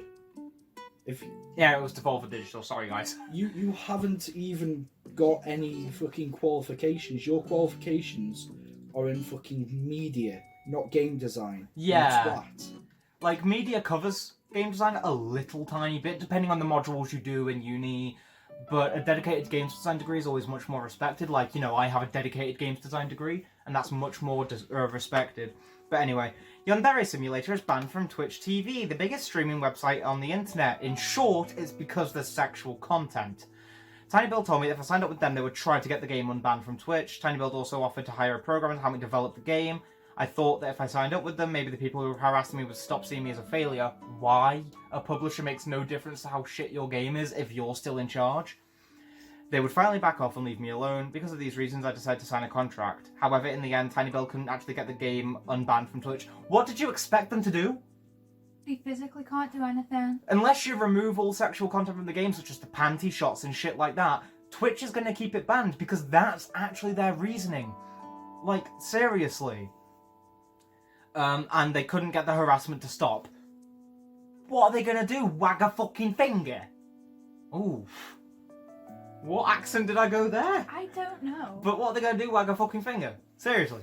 It's just like slap on the wrist. Like, really. oh, tinyBuild. No one's going, oh, tinyBuild might come after me if I criticise this guy. No one's doing that. No. It's like when people criticise Cyberpunk 2077, no one's going, oh, maybe don't do that because CD Projekt are gonna come after me. You know what I fucking mean? Also, if Koto doesn't mind, I want to add a point from the last debunk. Uh-huh. Saying that there's proof that you are gaslighting because the main source of information that people will look at, which is your wiki, you edit. Yeah, you write. You want to make that. You're one of the top contributors in your own wiki. How Yes. fucking sad is that? Very. So you are only going to put the information on that makes you look good, not the actual information. It's fucking ridiculous. Remember the old overworked programmer warning? Oh man. You even said it yourself, that was cringy. Yeah, like, you're not an overworked programmer, because the only person who could overwork you is yourself. You've streamed for 3 hours. That 3 hours, if you didn't want as much money, could be spent on developing your game. It's not difficult. Sorry, we're having some technical difficulties right now with the PDF of all the notes. These guys did some good research. Oh, we spent so long. 2 days, was it? 3 technically. Hmm. And within that we did God knows how many hours of actual research. I think over the course of it, it ended up being 14 hours divided between 3 people. The camera woman did 3. This, I did more than 3 hours. Roki did 5. Roki. Koto did the other 11. I did more than 3 hours outside of this area. And I found some shit. Literally, it's all such bull. We're just waiting for the thing to download, so we'll keep going through this without the notes. tinyBuild hired a professional programmer so that I could have assistance in developing the game, which you definitely needed because you're a terrible programmer. It's done. Downloading. Oh, it's done. Cool. I'm gonna see if that's loaded. It has, so we don't actually need it. So I've just wasted 5 megabytes of your storage. tinyBuild program. Come on. Yeah, here we are. You were a massive control freak. Wouldn't actually let him get to anything. Wouldn't let him wouldn't let him do a complete refactor because you were scared of your updates, and you just ended up not utilizing him properly. So tinyBuild took him away from you. The programmer converted the game's code from JavaScript to C# and upgraded the game from Unity 4 to Unity 5. Both of these things were a great help. Yeah, the game no longer runs at 2 frames per second. It now just runs at 18 instead. However, after that, there wasn't really much more that he could do because of you. In order for him to do anything significant, he would first have to rewrite some of the game's core systems. I'd be perfectly okay with that, but it would take several months to rewrite those systems. During that time, I won't be able to produce any updates or release any new builds. But that's a new update in of itself! Ava Zephon, come on! Also, think about it! It would not take several months for a professional developer to rewrite the systems. It depends how many core systems he has, but given the game is at the state it's in, I can't imagine there's that many core fucking systems. I can't imagine it taking more than a few days. Few weeks at most. Yeah. Although I don't want to... If the tinyBuild programmer himself said it's going to take me a few months, I guess, obviously that's a more professional opinion than us. So if that's actually the case, then I guess that is true, but I don't see it taking that long. Although again, if any programmers watch this and go, actually it would, I'd love to learn. I'm starting out programming myself. My specialization is actual games design philosophy and writing and directing. So I'm not an experienced coder myself, am I? So it'd be nice to learn.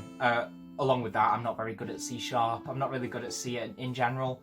I know the basics of it, but it's not something I use enough to know a lot about, because it's not the language my current game's being written in. My current game's being written in GML, but the minute that my game stopped being written in C, I will learn everything there is to learn before I even start production.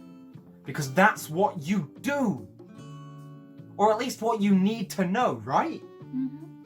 Like, come on! We all agreed that it would be a very bad thing if I lost the ability to release updates and builds for several months.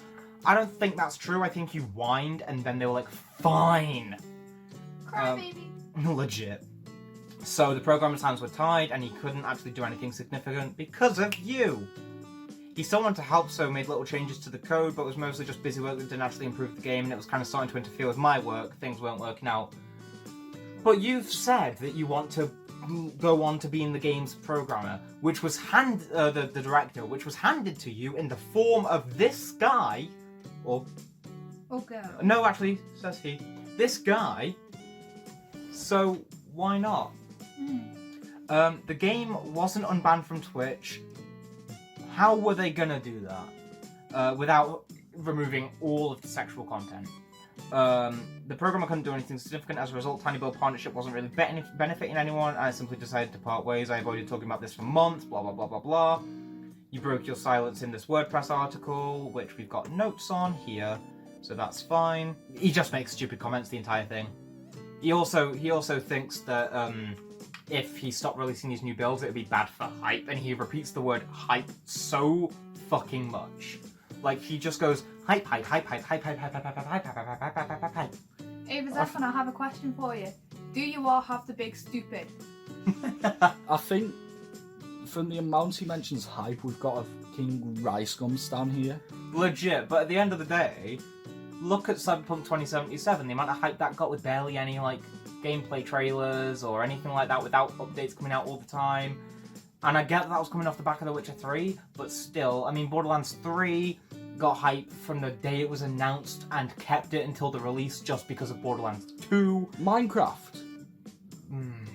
That didn't get that much advertising. It was an indie game. Yeah, and it got so massive. Among Us, it came to fruition so much longer than they thought it would, but it still got popular. Back to Minecraft. It's the most sold game of all time. Tetris, fuck you. It was an indie game. Okay, we're going on to Debunk 10 now, and in the notes we've only got one thing. Please say it's you vile piece of shit. Please. No, it's just him going, he ignores shit in his chat stream. This is basically talking about how he ignored a suicidal girl in his chat stream thingy, and he goes, in short, not intentionally. In short, that's still a cunt move. I'll put a clip of Billy Butcher saying cunt in a minute, but don't worry about it. Quit being a cunt. Which pill do you want me to take? Just quit being a cunt, that's what I'm saying. Also, did he not say that he did that because he wasn't sure what was happening? Yeah, but like, he's like, oh, I tend to ignore my chat. The entire point of streaming is to interact with your audience via the chat! Who knew? Holy shit! Tommy Ennett, probably the most well-known streamer at this point in time, interacts with his fucking chat. He has 100,000 people watching concurrently. I mean, look at Nerdcubed. Look how much he interacts with his chat. Yeah. Not even just the super chats. Well, sorry, not super chat. That's a YouTube thing. Not even just the twiddlies, the bits, but also just people in the chat. He'll look over and be like, "Oh yeah, hi, sorry." Technoblade. He reached 700,000 viewers on a YouTube chat. His chat was going so fast you couldn't see it, yet he still spoke to chat. And then we've got here, there are weird people who record my video game streams for the sole purpose of trying to catch me saying something embarrassing. To avoid providing these people any new material, I try to ignore the drama or touchy subjects that come in my chat room while I'm streaming. Dude, you can't do damage control until the damage has been done, you dick. At some point in time, I looked over at my chat room and realised people were having a discussion that somehow involved suicide. I wasn't sure what they were talking about, but I knew this was drama. Well, no, you didn't, because it later turned out to not actually be fucking drama, didn't it? And I knew that if I commented on what they were discussing, my stalkers would have new material for their channel, so I decided to completely ignore whatever their conversation was. I learned the reason why the chat room was discussing suicide was apparently a girl had been expressing those feelings. If I wasn't constantly being harassed by weirdos on the internet, then I never would have made the decision to ignore your chat. Shut the fuck up. Just admit that you have less empathy than your average psychopath. Like, come the fecky fucky wookie wookie doodah on, mate. Jesus Christ. We're gonna end this segment here and do it. A developer hid stuff to prevent you from killing yourself. There is proof that somebody lied to prevent you from killing yourself. That's manipulation. Way! Why would you make somebody else lie to prevent you from killing yourself when you can't care when one of your fans is literally going to kill themselves? You prick. You cunt. Anyway, I hope you get a taste of reality. Alright, we're going to end this take here because we're all starting to be a bit achy, aren't we? And we're going to come back after we take a small break just to recharge ourselves, because reading about all this bullshit is really tiring. If you think I'm taking like loads of joy out of this video, like I know I said earlier that taking them down is like joyous, but it's only joyous once it's done. Yeah. Like while doing it, it's just really exhausting, but it needs to be done. I mean, can't let this. I know I'm not a loud voice. I know I'm not a big voice. I'm a small creator. But I feel like I need to make my opinions on this heard, otherwise I'll just be a bystander, and by being a bystander, I'm contributing. I have a fear of vomit, and I threw up whilst Yeah. researching for you. Yeah, we mentioned yesterday, yesterday for us, didn't we? And it was just, Jesus Christ. Anyway, we're gonna leave this one here. Whee!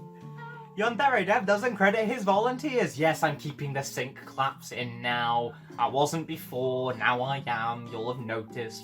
Fuck you. Yandere Simulator has a credit screen that's accessed from the main menu. As you might imagine, it's dedicated entirely to crediting people for their work. Yes, that is what credit screens are usually for. Right? They should be. You'd think. Outside of the game, there are 2 reasons why I usually don't publicly mention volunteers' names. I worry that if I make them public, internet trolls will contact the volunteers and harass them in the same way they harass me. No, you're the target because you're the cunt. They're not going to get bothered. And also, you're not bothered about people harassing them.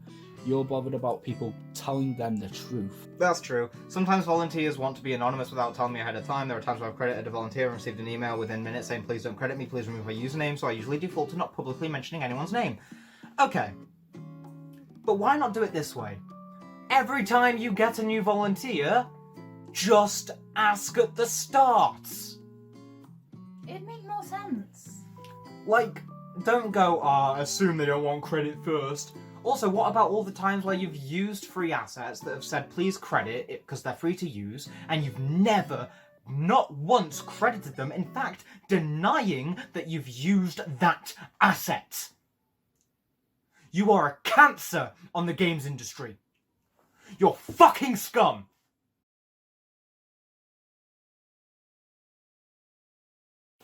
Okay, so the next one's a little bit nicer. The next one's going to be very sweet and short because the point goes to YandereDev. This one is where the point goes to YandereDev. Because someone faked that he wanted to include a rape feature in the game, which was disproven because we actually checked through both and we concluded that due to the screenshots, due to the different timings of them, the fact that one looked like it was on a newer version of Reddit, whereas one looked like it was on the version that actually did, that was actually implemented at the time of this happening. Someone had basically faked that he wanted a rape feature for your slaves in the basement, but what he actually wanted was a feed and clean thing, which, I mean, kidnapping people and putting them in a basement, still not a great mechanic when you're talking about school children, but, you know, I mean, this one's true, it's honest, the point goes to him, it's fine. This point goes to Ava Zaphon. Good job, Ava. Unless proven otherwise. Unless proven otherwise, but so far we've gone through its genuine Photoshop. It seems to be that this one does go to him, so we've got to give this one to him. This is actually probably the first genuine thing on this entire debunk page. Okay, let's conversation about this actually. Okay. So there's 2 screenshots. Yeah. Are they both? Because the second one could be fake. Oh, you mean the one that he posted? No, the one that looks in the newer version, okay, that could be fake. Yeah. The other one could be original. Okay, so this is the one that the person posted. I'm going to just show it to you. That's in modern Reddit. Yes. But this wasn't made in modern Reddit. This was made back in the 2010s. So, this is actually what Reddit looked like back then. But is there any mention of rape in that one? Nope, nothing. They've just replaced the words feed and clean with the words rape. That's all that actually was done, and it was a genuine Photoshop, and we're admitting it because we're not cunts. We're going to give this point to Ava Zaphon despite him being a cunt. That's probably the only bit that I hadn't researched. And at the end of the day, you know, it might be one of the only fucking true things in this debunk section. So, you got 1 point, Ava. Compared to how many we have? So many. And going on to the next one, my dreams are ruined and my day is horrific and I want to die, but I'm slightly happy because YandereDev's still a cunt. He is. But we're going on to him deleting comments. Debunk number here, because I forgot what number we're on. I can check the email. Oh no, I've lost the email. That's great. We took 2 days. We've taken like a dead ass day off in between shots here. Now it's sunny. It is. Which is rare for England. Between the shots, along the video, if I didn't have blackout curtains, you'd be able to tell that it had been going from bright to dark. That's how long this is taking to make. This is a big boy. You're gonna see me physically age. Oh, how you doing, Roki? Terribly, yourself? Terribly. We're just gonna try and find this. I also now have a different job. Yeah, you have 2 jobs. That's how long it's been. Oh my god, you're the immigrant they warned us about. Oh no. I'm stealing all the jobs. And the fish. That one's And the manipulating birds. And the birds. Stop catching birds. That's a story for a different day. We got past 9. Yeah. We got past 10 as well. We did. Because there's 11. one of Oh, these. we're on 13. Oh Holy my shit. God. We're on 13. It's unlucky. That's why my soul feels so crushed. YandereDev deletes comments. In short, you do. Yes, I delete abusive and hateful comments as well as misinformation and false accusations. Yes, but when you're the arbiter of what's misinformation, then, you know, it's not really trustworthy. Like, if you are the sole arbiter of what is true and what is false about you, then, well, Kim Jong-un would like a word on how to achieve that. Like, that's all I have to say. And he's a puppet. Like, dead puppet. I shouldn't say that. Fuck it. If you visit someone's Twitter, blog, or YouTube videos purely because you want to be nasty and cruel towards them, that's awful. It is awful, but it also gives a special sense of pleasure. A good person does not spend their time doing things like that. Yeah? We don't. We're not good people. If you post abusive and hateful messages on my blog or YouTube channel, your comment will be deleted and you'll be blocked or banned. Most people will probably respond the same way. Actually, if you look at the comments on my previous video on you, you can see that a lot of the comments by a person called Michael Brody, hi Michael, will have actually been quite negative and insulting and, you know, not very constructive at all. And I kept them. Because I'm a respectable person, and the only ones I didn't keep were like ones mentioning suicide and stuff like that, because like that's just a harmful environment all around. Trigger warnings. Yeah, I can't like show any of them because I already deleted them, but there was some that I felt went a little bit too far, so I deleted them. And that's the most I did. But when it came to like him genuinely not understanding what I was saying in the video, I kept those in so that people could debate and it could cause a healthy debate. Because I want to raise a healthy community built on tearing you the fuck down. Anyway, and now we're on another one because really that was so short and I was so happy. We built this city on his lifeless soul. We're going to do that as well. Oh, I mean, to be fair, most of the comments were just... he also deletes genuine questions as well. He did say that in a video, didn't he? Yeah. He deletes genuine questions because they don't read the FAQ. It's not your responsibility to answer every single comment, just like I didn't reply to every single comment on my previous video about you, because, well, it's not my fucking job. And I know people are now thinking, but you do YouTube, surely it's your job. No, I don't give a shit. I don't have time. I'm too busy recording, writing, editing, spending fucking like 3 days straight researching. You get no time to yourself. Oh no, I don't. Like the most I get is occasionally when I have like food, I'll play Hades while I'm eating, and that's it. So yeah, you do also delete genuine questions, so just because they've been asked too much in your FAQ, just let your community answer the question. It's not your responsibility. Just let your community debate with the trolls, it's not your responsibility. Ah. YandereDev blocks and bans people for criticism. In short, you actually do. Because asking on the subreddit that you brought the subreddit for $3,000-ish. Yeah, the camera woman's face just went, what the fuck? And I agree. It was either 2,000, 2,500 or 3,000, somewhere in that price range, which is a lot for a subreddit. Yeah. But yeah, brought the subreddit, and now it's like, if you ask how to increase FPS in the subreddit, you get banned. You just get banned from the Reddit, which is counterintuitive to say the least, because the point of Reddit is to ask questions about things you're interested in and get answers. But isn't it like that for the Discord too? yeah, I think yeah. But saying that, Alex is already pretty good at weeding out who he wants in his Discord, given that you have to apply to get in. 14-year-olds. Nobody ever gets banned for criticism, people get banned for things that are completely unrelated. I'll run you through a few scenarios. You don't need metaphors here, just say it. Also, he uses the name John Smith. It's fucking hilarious. John Smith. John Smith makes a post and blah blah blah blah blah. He announces his intention to pretend to be a fan at first. John Smith then comes to my subreddit, posts a suggestion pretending to be a fan. A moderator checks his post history, sees his trolling plans, and decides to simply ban him outright. John flips out and says, I was banned just for making a suggestion. He is completely unaware of the real reason he was banned.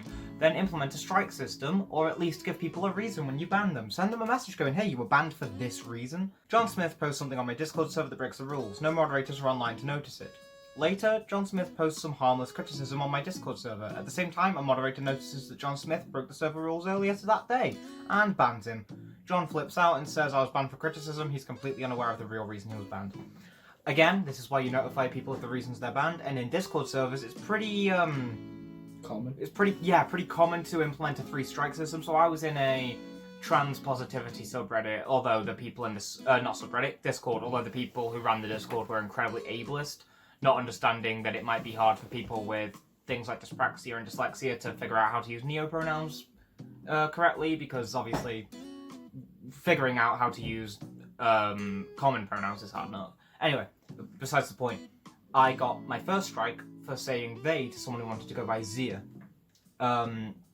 Which, that's not worthy of a strike in my opinion, because the person was actually quite understanding and fine with it, and was telling the admin, hey, don't bother, I get it, she's dyspraxic, she can't do the things good. But, you know, the strike systems are common, and it's a good idea to put in a strike system where people can appeal to have their strikes removed, or they go away after a certain amount of time. That's common, and it's good practice, especially for subreddits with big communities, lots of moderators. Not every moderator is going to know what the strikes are for, so you have roles saying first strike, second strike, blah blah blah, and you just have a little timer and shit. You know, it's relatively simple, or have a bot do it for you, you know. But also, the thing here is that a moderator notices that he broke the Discord's rules earlier, at the same time as reading his criticism, which just seems like way too much of a coincidence. It seems like, to use a political term, he's trying to be very authoritarian. Oh man. And if you'll know how anti-establishment I am. So, for example, North Korea or China, if you mention anything bad about their rulers, you get real life banned. You get life banned. Yeah, that's called a bullet, Alice. You get game ended, because I don't. Instance _ destroy. Like, that's what happens. You get slash killed, and it's like you're trying to be like Big Kim,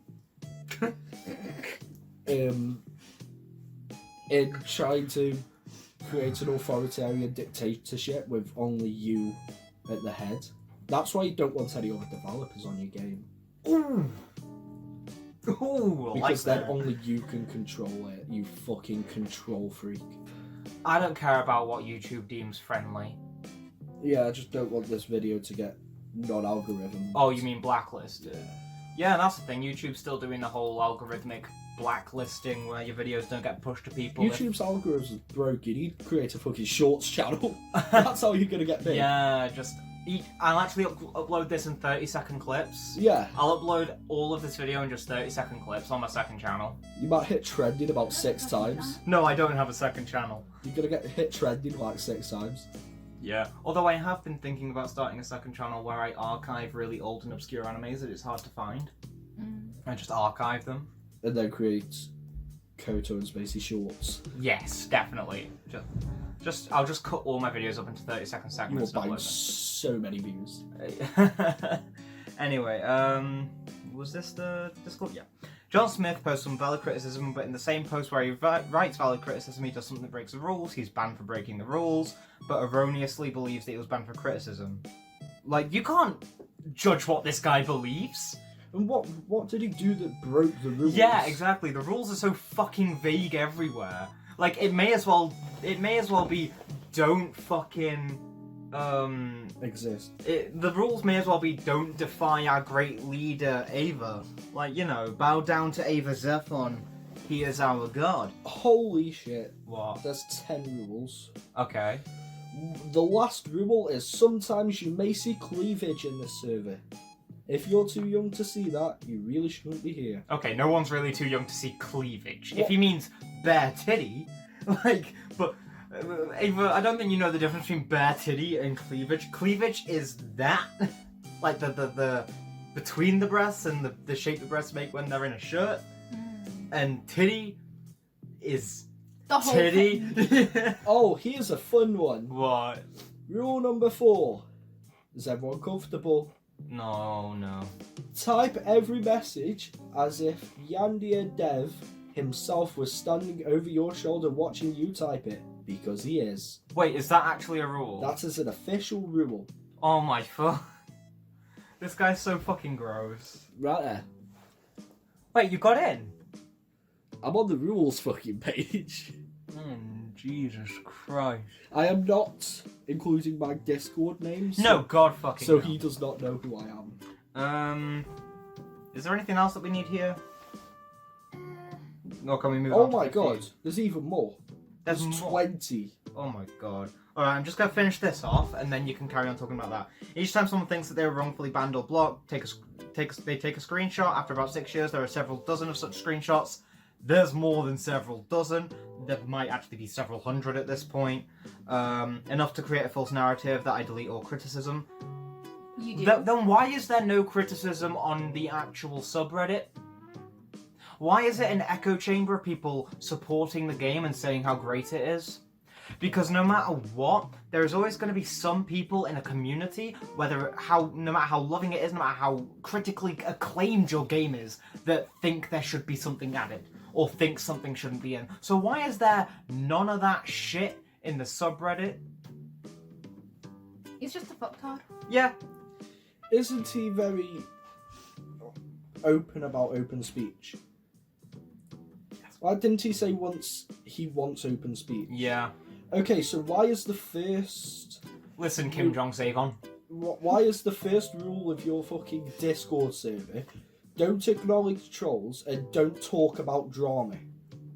You are actively shutting... It's almost like he's creating an echo chamber. He's actively shutting conversations down when you are an advocate, quote-unquote advocate, of freedom of speech. You bellend. Bellend.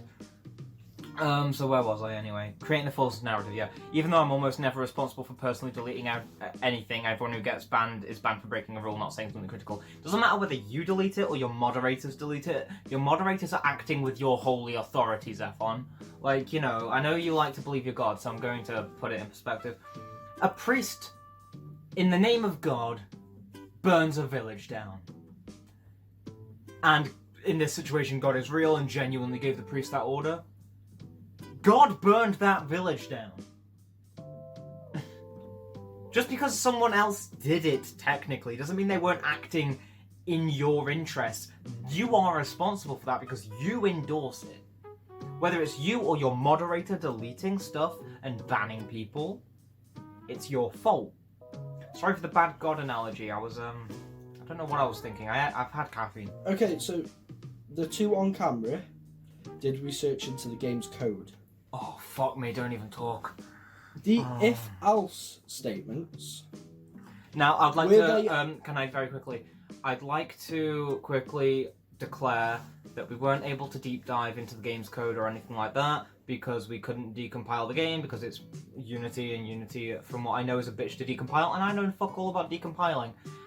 All we had was screenshots and videos that YandereDev himself put out, and looking at that code, ew, it gave me a headache. Did it seem like the if-else statements were only run for one frame in a hyper-specific circumstance? So there were the first instance that we know of if-else statements is when the game is creating the portraits, for example. That is run once, and that is run at the very start of the game, which is why the loading screen crashed for you, because it's loading all of those portraits 89 times. It's loading every character's portrait individually rather than using inheritance, because inheritance speeds everything up. But anyway, so yeah, it's using it then, and it's only being run on one frame, creating all of those for you to see.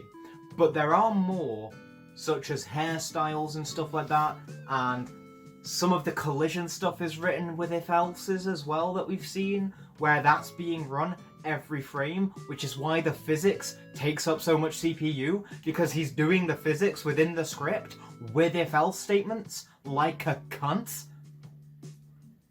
Anything else that you wish to ask about the game's fucking code? Why does it look so bad? Don't even. He's bad at formatting. His formatting's terrible. He has actively said that changing the if-else statements into switch statements would be a waste of time. It would not. It would massively increase the amount. It would massively decrease the amount of lines of code the computer has to read on every single frame. Not only making it so that my £2,000 computer finally gets 60, but also meaning that a shitty laptop from Tesco will also get 60 at low settings rather than half a frame a year. Attack my laptop, why don't Other you? shops are Listen, this laptop's brilliant. I actually really love this laptop. For legal reasons, we are not endorsed by Tesco. I fucking hate the place. Also, we're not the BBC. We don't have to say other supermarkets are available. We can say what we want. Also, these people with me are new additions to the Koto and Spacey team. according to your FAQs, the game is 91% complete. I wouldn't give you 10%. 91% the best fucking joke I've heard in my life. Confusion because it Legitimately. looks shit. The bottom line there, where my thumb is. Is it fuck? Visible confusion? Can we go on to the next one, or have you got anything else to add? Or you just chime in if you do? I will just chime in if I do. Alrighty. YandereDev wants to kill his parents. For the inheritance. For the inheritance. Let's be honest. He's living off mummy and daddy's money along with your money because you donate to him on Patreon like a bunch of idiots. Donate to me instead. The link's in the description. That was the best fucking plug I've ever done. I was extremely surprised to learn that when I was a teenage kid, I apparently wrote a post about being so angry with my parents I wanted them to die. Okay, that's not normal. I have absolutely no memory of ever feeling that way towards my parents, but since the post exists, I guess I must have felt that way at some point in time. Just own it and say, hey, I was a fucked up kid and I wanted fucked up things and I'm a changed person now. Who wasn't a fucked up? Yeah, exactly, but I never wanted my parents to die though, like seriously? YandereDev. Question. When will the character models be updated? Answer. The character models will not be updated until after the crowdfunding campaign. You don't need that. These are I'm going to quote a comment. Well, I'm going to paraphrase a comment. 2,700 a month for a stolen bad game. For that amount of money, he could afford to hire professional programmers, along with advanced asset creation on a. I assume the person meant on a, what was it called, commission by commission basis at least, if not full time, along with buying Unity Pro, which is a lot more powerful, undeniably, although you don't need it because Unity, the original Unity, has enough power in it already, and still financial daily life and your sex dolls. But apparently you'd rather just milk your Patreon and line your fat fucking pockets. Has anybody, because I know this is quite old, paid for Yandere Simulator? No. Okay. You can't buy Yandere Simulator. You can only actually. But what he has says, like I said in my previous one where I went over the roadmap, he has said that it will be $15. No, $20. Sorry, on release. And when it's in early access, it'll be $5. But if you want to get in early access and support the project directly, you have to pay $15 for the $5 product. Through Kickstarter, you know what I mean. Are you? Yeah, I found it confusing too. In fact, you can see me get really confused and annoyed in that video. Do you remember? Yeah. Anyway, this post was written when I was a teenage kid. Grr, I hate my parents, I wish they were dead is the sort of thing an edgy teen would say. I was so edgy, I self-harmed. I was about to show my scars, but I don't have a trigger warning for it, so I won't. But I used to self-harm, I was in a very dark place, I was incredibly depressed. I think a lot of us in here have been in that situation. Let me just quote what my younger siblings would say. Ooh, edgy. But I've never wanted my parents to die, and I was a very edgy kid. Like, I was an emo, then I was a punk. Like, and I'm still a punk now. And I was very edgy back in those early days. I mean, you remember, don't you, Alice? You knew me in high school. And I was incredibly edgy. And I never wanted my parents to die. I love my mother to bits. She was brilliant. That post feels alien and foreign, like words were written by someone else. I honestly have no idea what to say about it other than the obvious. It's from over a decade ago. It doesn't reflect how I feel in modern day at all. That would have been enough. I wouldn't be ripping this to pieces if you'd have just put, yo, it's a decade old. It doesn't reflect how I feel now. I would have been like, yeah, that's fair. Why is Alice dying? Alice, why are you dying? Another question. Okay. If the campaign fails, is the V-Slice the only thing we are going to get? Answer. If the campaign fails, I will still complete the game, but it will most likely have lower production values. Lower than now? Mate, you have no production value at the minute. You upload videos in 720p for fuck's sake. Yeah, my phone can run videos better than you upload them. I mean, to be fair, this phone is recording in 1080p. Yeah, exactly. Just set up a phone. Okay, this is something that Kappa Kaiju said as well, but I feel like I also have to say it. All you need to do for a successful update video, 1, do updates when they're done, not every 2 fucking weeks. 2, just get a list of notes of things you have done, things you're having trouble with, and things left to do, and just go through the notes and read them with some B-roll of the game in the background. People eat that shit up because they don't feel like they're being lied to. Tasty. There's multiple big YouTubers you have had played this game. Name one, PewDiePie. If he knew what you were like, he would have never done that. And you still cannot complete the game. God, it was 7 years ago, for fuck's sake. The revenue that you would have produced from that video, because the incoming fans... I mean, the revenue that you probably earn from YouTube, along with your Patreon, along with your Twitch streams, you definitely have more than enough money to make a game and pay professionals. You get over 1 million views on your videos regularly, with quite advertiser-friendly content, and we know it's advertiser-friendly because you have ads at the start of your videos, meaning that your CPMs are probably unskippable, which means your CPMs are probably pretty high. I don't know if I'm saying that. Is it CPM? They're probably pretty high. I'm not well versed in this stuff because I don't want to monetize my own videos, but they're probably quite up there, which means you're earning, to put it simply, fucking bank. Well, let's move on to the next one. And also, you're just an arsehole.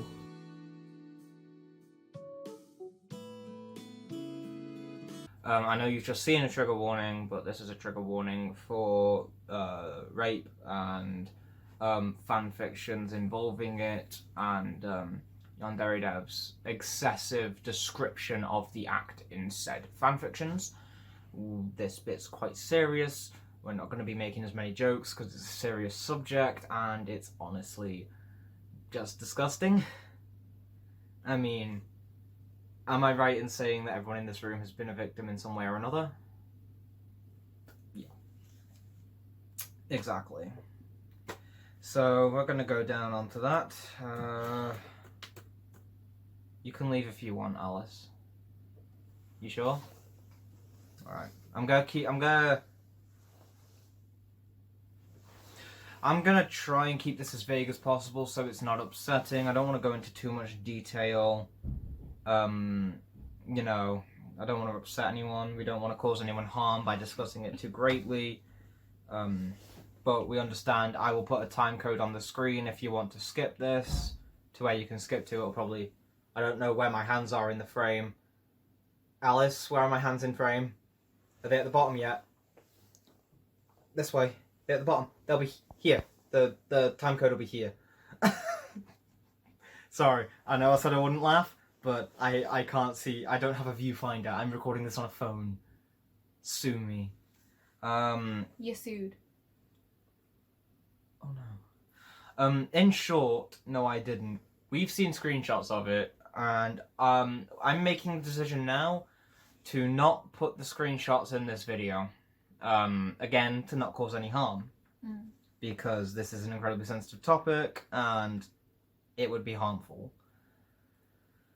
But we have seen screenshots. He describes it in detail in the fanfic, and it's clearly written either from an erotic sense or some sort of sick fun sense. I don't know. I mean, the entire thing is kind of just morality born, really. Like, it's just a survivor getting back at their abuser. Like, yeah, they you know, but the general rules for covering sensitive topics like this is if you don't have to, don't. But if you do have to, don't show it, don't explain it, don't go into detail. You should really leave it at implying it, because otherwise you're risking causing harm. Fucking hell. This is a very hard topic. Yeah, I feel sick. You want to take a breather, Alex? You want to take a breather?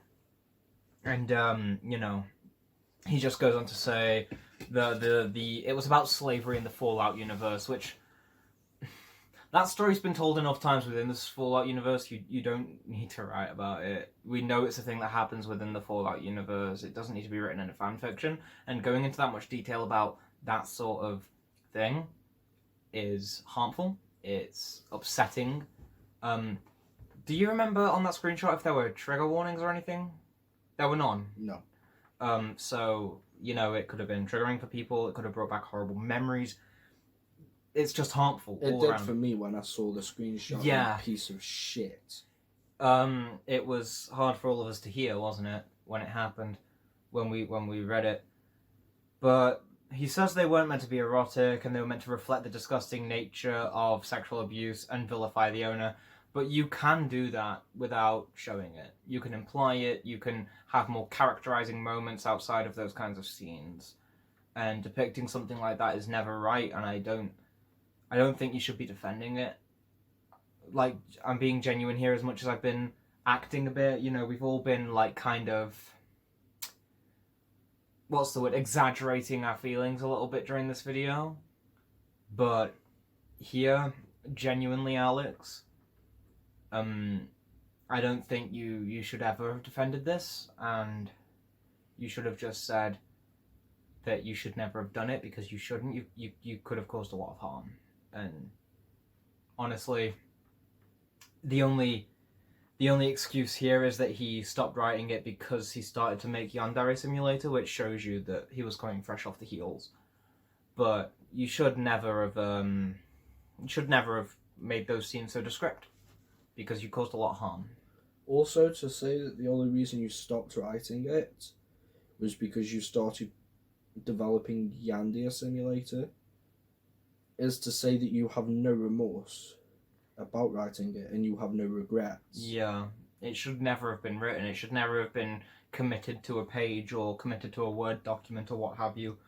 It sounds like if you hadn't have started that shitty game, you'd still be writing that disgusting, harmful shit. Even though I wrote a story that vilifies rapists and was going about the genocide of rapists, people summarize the story as YandereDev wrote an erotic rape story, which is as far from the truth as possible. Okay. That's going to be a whole lot of bullshit right there. Yeah, legit. Okay, I'm just going to put the laptop that's on my lap to the side, because this is the last point we're covering in this take anyway. Because we need to get up and stretch after this, because we're all starting to ache a little bit.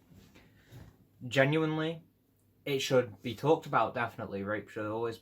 rape, sexual assault, anything hard like that, it should be talked about, but it should be respectful. It should cause the least amount of harm as possible. No one needs to be told to hate rapists. If you wanted to vilify the owner and write a story about someone getting back at their abuser, there were better ways. And no one needs to be told to hate rapists, and no one needs to be shown or read an in-depth narrative, like an in-depth scene of rape to hate a rapist. You just need to say, he's a rapist. People are going to hate him. Also, making rapists the villain of your story, not to say it's lazy, but it's kind of low-hanging fruit. Because, again, you don't need to be told to, do you? You don't need to be told to hate that character. The minute you learn that they've sexually assaulted people, you're going to hate them. You know. But, away from all that, it should never have been done. You should never have written it. You should have implied it and left it at that. If you truly had to include that this slave, because, let's be honest, we all hate slavery. Like, if you really had to vilify this slave's owner, and you needed it to be rape for some reason, then, which you definitely didn't need it to be rape. It could have been anything else. Then you shouldn't have been so explicit. Okay, we're on to YandereDev portraying himself as a cute, innocent girl in order to gain sympathy, and we got a cat with us. Is she in frame? She's so pretty. She in frame, yeah. Ah. Hello, baby. That's a cat. Hello, baby. I'll put you on now. Yeah, she's my cat. We've got 2 more cats. They're my housemate's cats. She's now wanting to leave. I'm sorry. So, in short, no, I didn't. This is about my hate and shame video, which features a female protagonist. You did this because most of your viewership is female. You wanted sympathy. You wanted sympathy. That's all you wanted. You just wanted sympathy, and that's fine. You just wanted people to imagine themselves in that position. YouTube's analytics page tells me the majority of your audience is female. Yeah, but YouTube analytics isn't empirical evidence. It's very off. I decided to make the protagonist of the video female, so it'd be easier to relate. You know, that's actually really good market research, and I'd credit you for that if you were anyone other than Ava Zeppelin. At the end of the video, the girl's body split. I've just put myself to the bottom of the fucking page. The girl's body splits apart and reveals me within her. This is to communicate to the audience that I experienced everything the girl experienced in the video. This is not meant to be interpreted as a dramatic plot twist that the girl was YandereDev all along. Who'd have known? Or anything else along those lines. Are you sure that wasn't just you coming out as trans? Another one on the hate and shame video.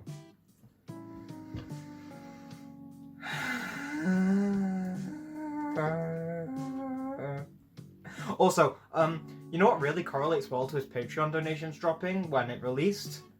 Do you remember what it was? No. It was a hate and shame video. Oh. The more views that got, the lower his Patreon things seemed to go. To, once again, quote the great Kappas Kaijas. Basically, it was, YandereDev's not is uploaded. I've been watching him for a while, maybe I should donate to his Patreon. But what's this? Drama? That's essentially how it went. Yeah. Anyway, in my hate and shame video, I was not describing critics, I was describing a group of people who stalk, dox, and harass others for fun. I'll put a clip of the hate and shame video somewhere in the video, but it'll be a representation.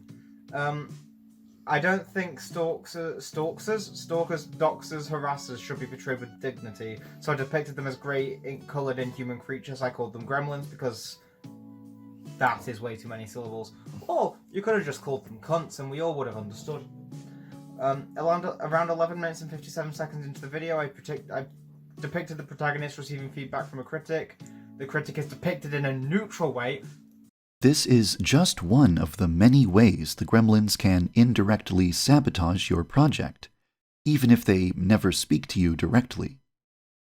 Tabloid magazines are small newspapers filled with gossip about celebrities. The stories in tabloid magazines are often false, and the headlines are designed to be as sensational and outrageous as possible, in order to grab people's interest. It's like clickbait from before the internet existed. Celebrities usually ignore tabloids and don't bother to respond to the ridiculous claims inside of them. Tabloids are widely considered to be trashy entertainment for a lowbrow audience. Unfortunately, there is a YouTube equivalent of tabloid magazines, channels that are dedicated to ridiculing and shaming other people. These YouTubers make money by degrading, debasing, and defaming others. Eventually, these YouTubers will hear what the gremlins are saying about you, and then they will start making videos about you. It doesn't benefit them to portray you with accuracy and honesty. It benefits them to exaggerate your flaws and depict you as a cartoonish caricature of who you really are, because that would be more entertaining and will result in more clicks and views, maximizing their ad revenue. Not as an inhuman monster. No, they're instead portrayed as a cunt with bad hair and shit glasses. Massive quiff from like 2012. Oh my god, do you remember Quiz? Oh god. Fuck. I mean, unless I did this. And maybe if I like... It just held your ponytail up. You know, like... But my glasses are pretty fucking sharp. Anyway. This is the one that made me laugh.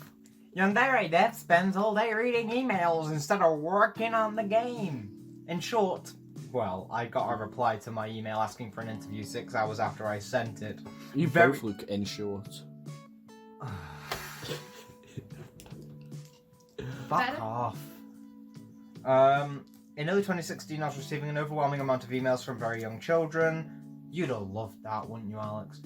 The majority of these emails were very cringy and annoying. I didn't bother replying. I only used email to speak with volunteers, have business discussions, and review bug reports. However, it was still irritating to see my inbox always filling up with cringy messages from little kids. That's what a spam folder's for. You dick. What? I said, Eventually I decided to try and do something about it. I tried to convince all the young children to leave me alone by making a video depicting stupid emails as the worst threat to Yandere Simulator's development. Unfortunately, it didn't really work. It only increased the amount of dumb emails I was getting. It also caused a lot of people to develop misconception that I spend every day doing nothing but replying to stupid messages. The last time I complained about emails was several years ago. I should need to spell this out, but emails are not a problem for the game's development. Okay, let's go through the notes. You know what, Alex, right? Arguments with you are like the wheels on the bus. They just go round and round. Keep that. Yeah, I will. Don't worry about it. He's very cringy and annoying, is what we decided. Yeah. He insults his entire fan base in that little explanation there, because his entire fan base is 14-year-olds, pretty much. He calls the messages stupid, despite the fact that from his fans. Once again, do you all have the big stupid? And spends all of his time on social media, as you can see from him being very active on Reddit, very active on Discord. Probably Facebook. Let's be honest, he's a boomer. He has Facebook. I have Facebook, but that's not the point. I shouldn't have said that. Twitter. Yeah, I don't actually know if he's on Twitter. I haven't bothered to look because I don't want to be depressed. I just don't have Twitter because I don't like Twitter. I love Twitter. Twitter's a depressing place for cancel culture. I love Twitter. I don't know what the fuck y'all are on about. YandereDev is intentionally prolonging the game's developments to take as much as money from possible Patreons. He milks it. Yeah, he milks his Patreon. That's the English translation. Do what you want with it. You can clip any part of this video and use it out of context to do anything you want. I don't give a shit. I've got myself into a bad situation there. In short, no I'm not. I rarely mention my Patreon. I've uploaded over 150 videos to my YouTube channel. I think I've only mentioned about 3 to 4 times in total. If my intention was to milk the Patreon, I wouldn't constantly mention it in my YouTube videos. Now, here's the issue. The first link in every single one of your videos is your Patreon. In fact, you in the game itself, you tease content, but only if you get enough money from the Patreon or from the Kickstarter. We experienced this when we tested the game ourselves to see how it would run. You can't make me know that you. Oh. You know what I find funny? What? The amount that he likes milking stuff. I'm surprised he hasn't attempted to have fellatio with barnyard animals yet. This.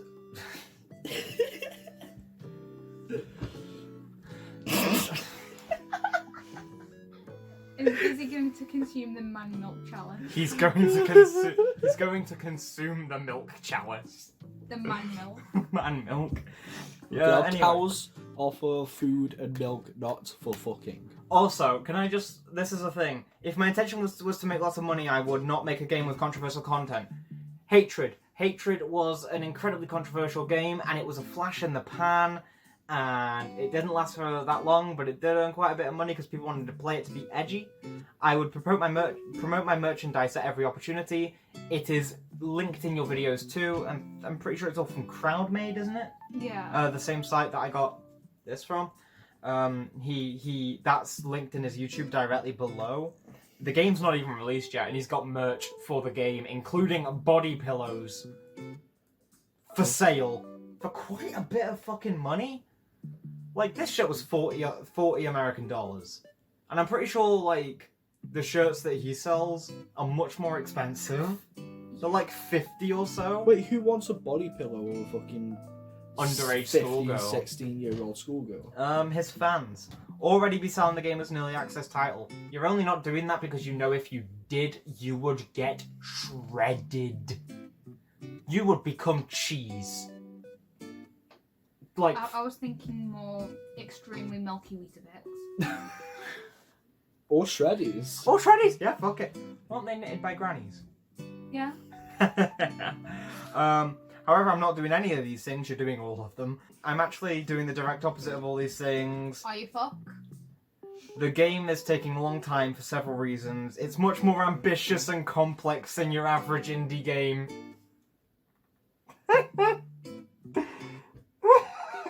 Starters, no it's fucking not. Okay, we actually have a list of games here, don't we? Yeah. More ambitious games came out quicker. Cuphead, every single frame of animation is hand-drawn. Bastion. Absolutely brilliant game, released in 2 years, made by Supergiant Games, who later went on to make Hades, which won countless Game of the Year awards from YouTubers, and also actually got some prizes in the actual Game of the Year awards, I believe. Yeah. Hades itself, fucking massive. Again, from what I know, was only in development for 2 or 3 years. I put about 20 days worth of hours into the game already. And I don't get that much free time to myself, so I'm putting all my free time into it. Undertale? Fucking Undertale, such a complex game at its core, like, because it is. Yeah. Yeah, like, it may look simple, but every single interaction with each different monster requires fucking so much code, and it's just brilliant. And even better, Undertale was only made by one person too, and was only touched by another human soul in the form of art. Same with the Outer Wilds, I think. I think the Outer Wilds was a very, very small team. So was Kingdom Come Deliverance, both small teams. Kingdom Come Deliverance especially is much, much more advanced than Yandere Simulator. Like, in fact, I plan on making videos on Kingdom Come Deliverance, like in depth, and the Outer Wilds, because they're just so good. Anyway. Let's carry on reading this. The premise itself may seem straightforward, because it is, but a number of features and depth of mechanics is comparable to that of a AAA open world sandbox title. Your map is tiny, and mostly stolen. Sandbox is more Minecraft. Yeah, it's unrealistic to expect a game like this to be completed in less than 6 years. No, it's not. The Outer Wilds. That was also an open world game. It wasn't a sandbox, but it was open world. Isn't that similar to like The Legend of Zelda? The Outer Wilds? No. The Outer Wilds is a space exploration game where you're stuck in a 22-minute loop, and you have to relive those 22 minutes over and over again. At the end of every 22 minutes, your entire galaxy gets destroyed by your star blowing up, and your entire goal is to figure out a way to stop it. Coupled with the fact it's being developed by a single person, but volunteers though. Nobody can accurately estimate how long it should take to complete this project because there isn't a pre-existing project it can be compared to. It can be compared to Kingdom Come Deliverance, which only took like 4 years, or it can be compared to the Outer Wilds, which also took less time. Less time. I don't know how long the Outer Wilds was in development, but it definitely took way less time. Or Hades, or Bastion, or Transistor, Pyre. Early in the game's development, I adopted an unreasonable upload schedule, one major feature every 2 weeks. As a result, the game was developed under crunch time for several years straight, 15-hour work days, no vacations, constantly sacrificing physical and psychological health. And this is why I don't trust you to be a director, because I fear, and I genuinely fear, that you would force your team to go through crunch time, and I personally believe that crunch time is a blot on this lovely industry. I think it's inhumane, and I think it's evil. And I fear that you would not be happy with how fast the game was being made, and you would put your employees through crunch time, and it would make me rather happy. Basically, this caused him to become burned out, which reduced his productivity. The only one who caused you to be burnt out was yourself. Yeah, you put this on yourself. I've been mischaracterized, misportrayed, misrepresented, and character assassinated by drama YouTubers who financially benefit from producing content where they ridicule, shame, and vilify their target. Shout out to me, because I don't put ads on my videos, and I don't have merch. Should I attempt to open Yandere? Attempt to open it on the PC? Yeah. Do it. On the PC. Don't blow up my PC, please. Oh, fuck. Why the fuck is it open? Oh. Is another instance of it already running? No.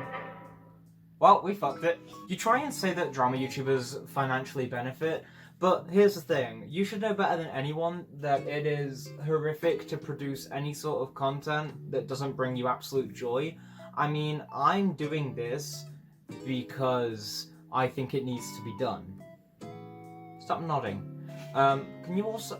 What have you done to my microphone? I don't know. Jesus Christ. But I'm doing this because I think it needs to be done. Like, genuinely. BitLife's great. Not Spawn. Why is everything falling apart around me? I can't focus. All around me. I've been harassed and abused on a daily basis for about 5 years, and the constant mistreatment has compounded the problem of lost enthusiasm, motivation, and or productivity. Thoughts? Bullshit! Hey! Michael. That might be the best sync clap we've ever done, and it wasn't meant to be a sync clap. Ooh. All of the above factors: ambitious scope, which there isn't; solo developer, which you're not; burnout, you did that to yourself; character assassination, you did that to yourself by doing stupid things; constant harassment, also your fault; I've slowed down the game's development; the burnout is my own fault, yes it is, but the game would be doubtlessly much further into development by now if it wasn't for the constant slander and mistreatment. Maybe you shouldn't be an asshole. Alex, here's something we need to sort out. Okay, if I turn around and say YandereDev has no games experience at all, like he has no experience in the games industry, I know that to be untrue because you work for Kung Fu Factory. But if I said that, that would be slander because it's untrue. Now, what isn't slander is, and say it with me now, Roki, the truth. We didn't script that at all, and she looked really confused at first. I was. But if it's written, it's libel. It is not. I resent that. Slander is spoken. In print, it's libel. Liable. Libel. L-I-B-E-L. Oh. It's libel. And it's not libel if it's the truth. I'm still very confused It's when fine. you want me to do that. I don't know when I want you to do that either.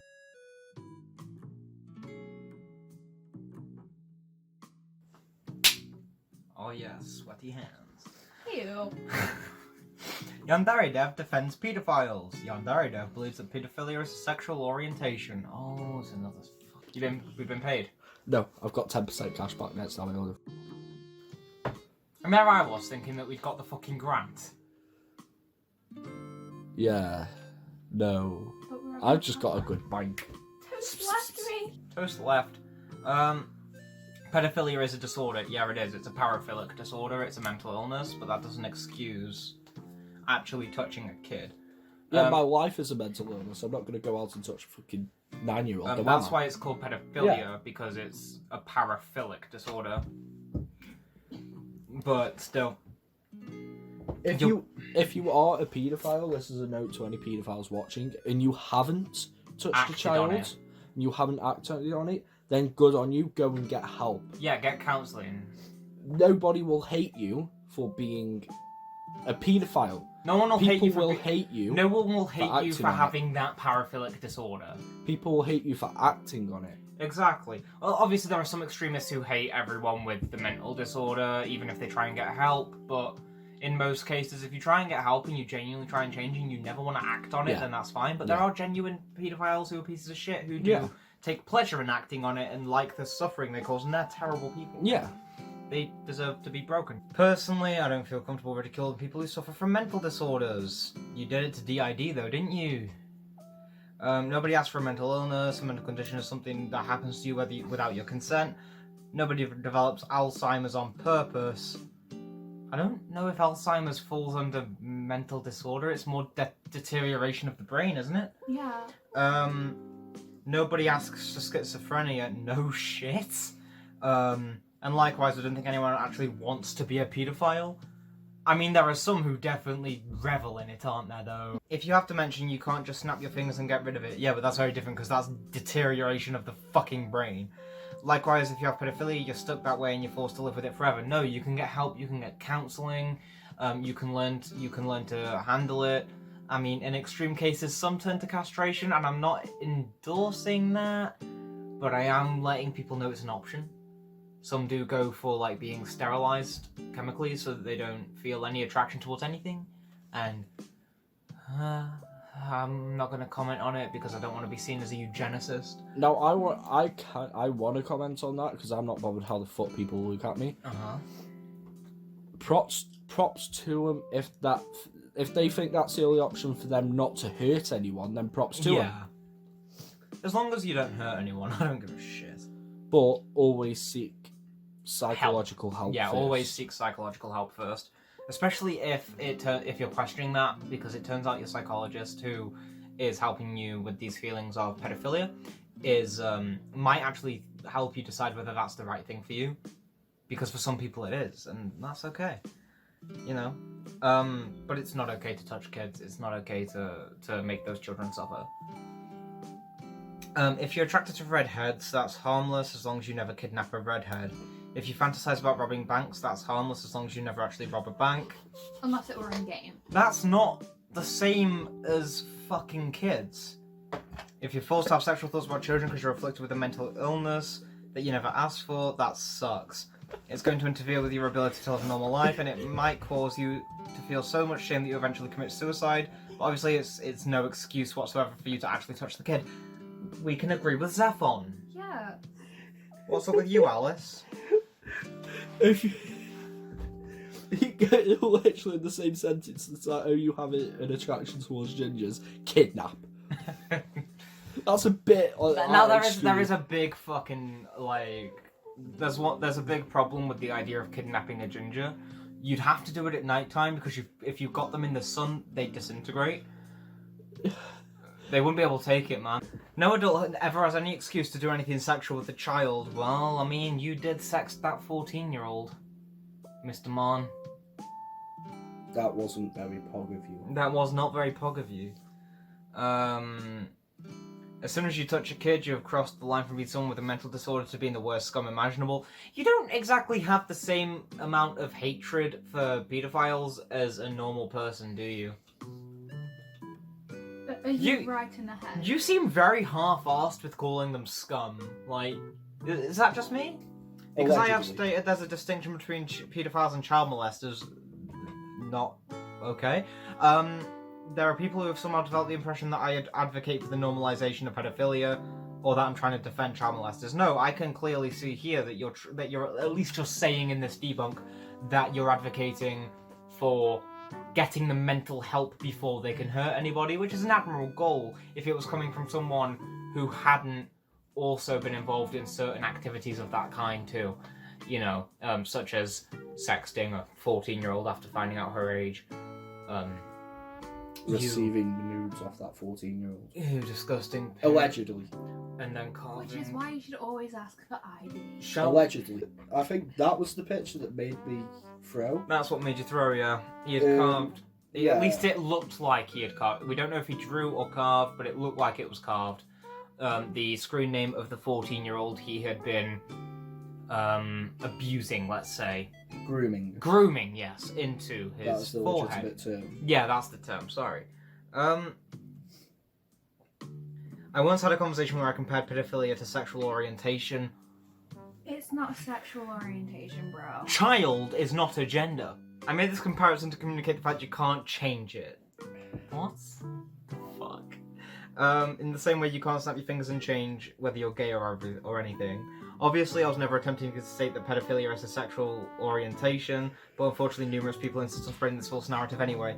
Yes, but when you word it like that, of course people are going to think that you're comparing the two, because roughly at the time you did that, there was a massive movement of people trying to do this. Comparing these things was kind of stupid. I would be down to do a political debate video with you. I would be down for that, but for now, I'd need another one of those to start. Well, I would. No, the lapel microphone is nowhere near the quality of that mic. I would be willing to do a podcast. Give me, maybe. Anyway, I want to get on Teasers. with this.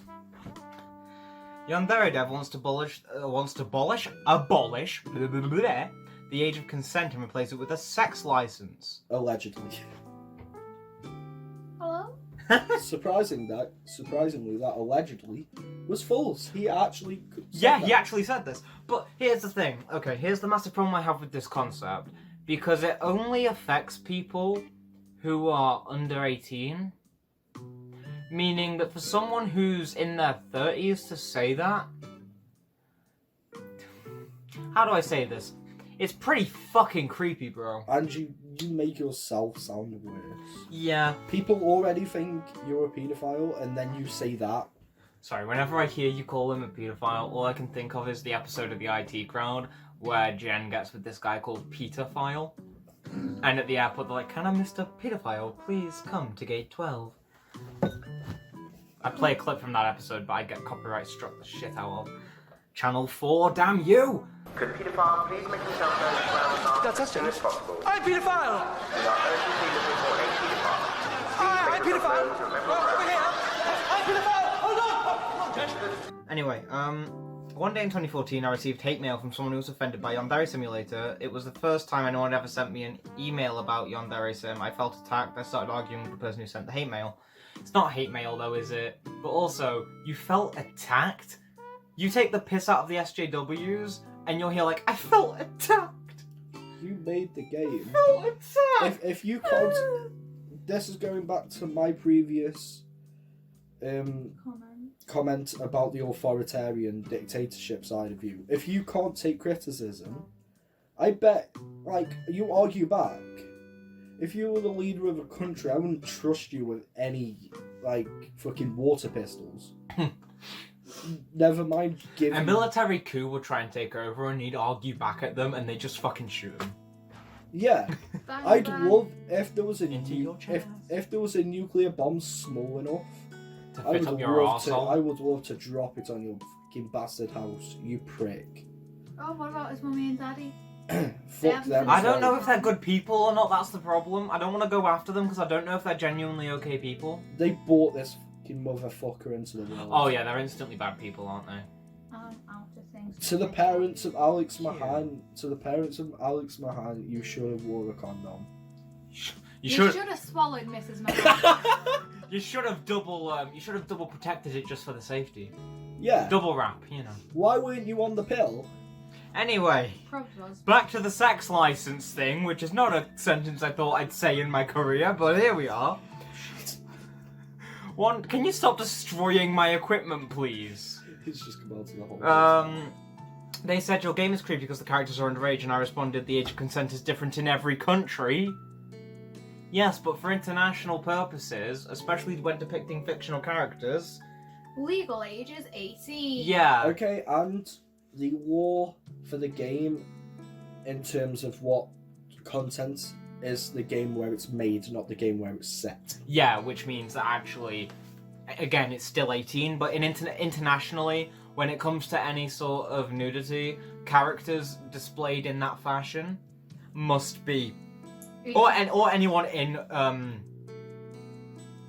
let's use a word you love, lewd circumstances must be of the age of 18. Cruise ships. Which comes to my favourite saying when it comes to dating. If she can't post nudes, she's not old enough. Cruise ships. This is a good example. I can compare what you're doing to cruise ships. Cruise ships follow the law of where they are based. Meaning, not where they're going. If you wanted to set a cruise ship up and you based it in America, it would follow American laws. For example, the American minimum wage. This is why a lot of cruise ships set their base port of origin in like places like Panama, where the minimum... So they can just get away with like treating their workers like yes. shit. Anyway, it's the same kind of situation. Anyway, so he's basically saying, does that mean the game is only creepy in some countries? No, because internationally, lewd content must be limited to characters or people over the age of 18. Everyone depicted should be over the age of 18, which you later realised and put as a disclaimer in your game, despite the fact that it's impossible for every character in your game to be over the age of 18, because it's set in a high school, and the oldest you can be in said high school is 18, meaning that at least 66% of them who are students must be under 18. You cunt. Twat. Oh, we're going at him now, Jesus. Cum bucket. Listen, no, that's his sex doll. You should name your third one that, Ava. Name your third sex doll Cum Bucket in honor What of this after he video. breaks this one? Oh, let's be honest. Either cum bucket or cum dump. Cum dump, yeah, true. So the reason why I responded this way is because I wanted to feel like I was slapping them with a witty comeback. I wanted a gotcha moment. They must feel really stupid right now. To cope with the fact that I had received hate mail. I want to feel like I had defeated the person who sent the hate mail. Not heat mail, what the fuck is wrong with me? No, that is true, actually. I'm not making. I responded with a rebuttal of my own, and we kept going back and forth. I wanted to contradict everything they said. Eventually they started talking about pedophilia in order to continue pursuing the haha, I slapped them with an epic comeback sensation. I had to start contradicting whatever they said about pedophiles, which led to me making a series of statements that looked like I was defending pedophiles. So you defended pedophiles in order to be contrarian, is what you're saying. There is no such thing as statements where I looked like I was defending pedophiles. Because you were defending pedophiles. Eventually they started talking about pedophilia, blah blah blah, yeah, you were being contrarian. If they said pedophiles are evil, I would respond by saying pedophilia is involuntary, just like a mental illness or sexual orientation, which is so stupid. Because I only cared about one thing, contradicting everything they said in order to feel like I had won. Eventually the conversation somehow turned to the topic of abolishing the age of consent, like they do. You pissing me off. Like, you know, like they do. Everyone's topics just eventually turn to abolishing the age of consent. What do you think about the age of consent? It should be higher. Yeah. Yeah, it should be 18. Anyway, everywhere in the world, like, I do think that. Blah blah blah blah blah. This is the first time the conversation actually felt like we arrived at an intellectually engaging topic. You fucking idiot. Stop giving me thumbs up before I shove them up your arse, Alice. I wanted you to know that you were doing well. I'm always doing well. I'm not. You're doing great. Surprisingly. This means that... Oh, sorry. Some people mentally develop at different speeds than other people. Yes, but it's not about mental development, it's about hormonal development as well. This means that the age of consent doesn't work for everyone. For example, some people might be developed enough for sex at 18, but other people might not be developed enough until 19 or 20. For this reason, the concept of age of consent is flawed. Yeah, but the thing is if something like this happens consensually, if sex happens consensually over the age of 18, and you weren't ready for it, you find out afterwards, you regret it. You're more likely to be able to process that without traumatization or anything like that. You'd be more ready to deal with that, and you're less likely to get traumatized. So, no, it's not flawed, you cunt. It was an interesting hypothetical thought experiment, so I actually put a bit of thought into it. If the age of consent had to be replaced with something else, what would it be replaced with? Instead of selecting an arbitrary number, what else could you do? Well, it'd be convenient if there was a machine... Okay, this quote is fucking hilarious. A machine you could place on your head that would scan your brain and determine if you were ready for sex. Hold on, let's find out if you're ready. No. I'm a virgin. The way I phrased this was really stupid. I said, what if there was a sex test? And if you pass it, you get a sex license. The fuck is a sex test, and how the fuck are you supposed to perform one? Unless you just lie down. Do you get fellatio? I don't know. Anyway. He's just another one of his sex dolls. Wouldn't Can that you be perform this move right?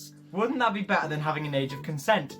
No, because you can cheat on a test. I've cheated on people. It's easy enough to cheat on a test. This was a stupid explanation, really, you think? Because it left out all the nuance of what I was trying to say. What fucking nuance? I'd like to point out, you can attest, I'm reading this word for word. Yeah. Even if I do get distracted sometimes. The person I was arguing with was mortified and asked, what if a 14-year-old passed the test? Would you permit them to have sex? It was invalid, because no 14-year-old could possibly pass the test, because they wouldn't be mentally developed enough. But they could cheat, Ava. It would simply never happen, but because I was in contrarian mode, and I just wanted to contradict everything the person said, I simply responded, yeah, if the test is designed to prove something objectively true, then it must be objectively true, which just create the false narrative that I think the 14-year-old should be able to have sex. In short, everything I said during that conversation was said purely to be contrarian, contradictory, so I could feel like I was winning. I don't stand by those statements. They are as meaningless as any other statement that you might make in a moment of anger when you're in a heated debate. After hearing this, my opponent expressed an intention to screenshot the emails we'd exchanged and post the screenshots in order to expose me as an evil paedophile. I mean, no, they weren't. They were years ahead of us, dude. Allegedly. They were years ahead of us. Allegedly. No, we don't need to be alleged here. Like, allegedly about the evil paedophile bit, but they were years ahead of us. Like, ahead of everybody. I mean, everyone who was covering YandereDev. They were years ahead of the entire. What does he call it? Does he call it the anti-YandereDev community? Yeah. He was like this person who you were emailing, Ava, was years ahead of all of us, and my respect goes out to that motherfucker. It's not the anti-YandereDev community, it's the people doing the right thing community. Anti-Ava X community. Yes. We are the cum chalice. You will never consume us. As soon as I was aware this person was planning to spread bizarre propaganda and spear my name, I wrote a preemptive response when I summarized the entire situation. Unfortunately, people cropped your post. Oh my fucking god, you're fucking stupid, aren't you, Alex? Yes, he is. Not as stupid. Allegedly. Not as stupid as me. I have a small brain.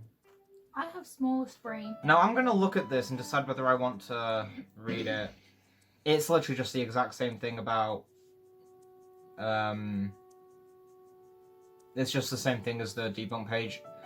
This is one of the problems we had, isn't it? Is that when he links to an external source, he's the external source, and it's not so much evidence as it is repeating the same information again, so that it looks more like he is telling the truth. You know what though? Swings and roundabouts. Good point. Okay. There's actually a lot more of gameplay stuff later on in this, so we're gonna leave this take here. Especially because it's just hit 8 PM and we've been doing this since 4? Yeah, we've been going for a while at this point. So, when we come back, and everything will be a little bit different, we'll talk about his frame rate. Psst! I only get 40 to 50 with a gaming PC! With a low of 18.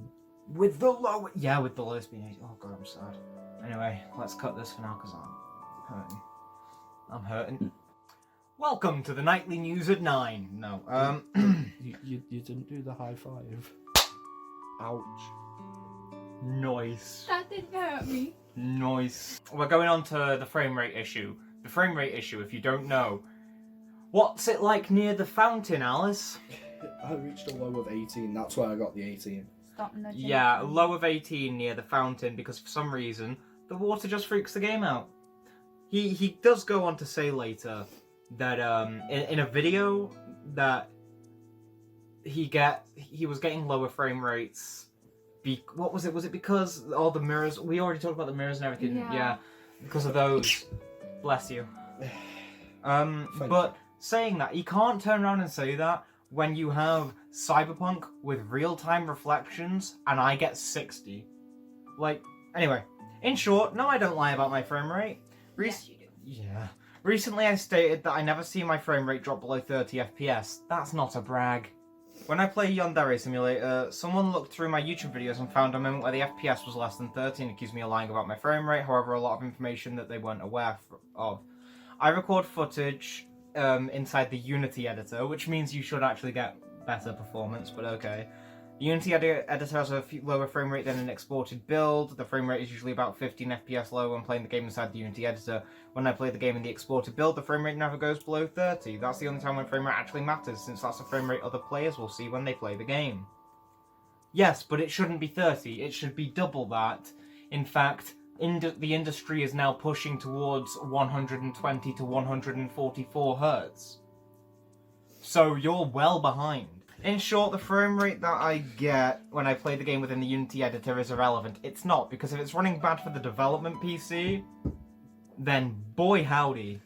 You can't even begin to optimize it if you're running really bad on the development PC.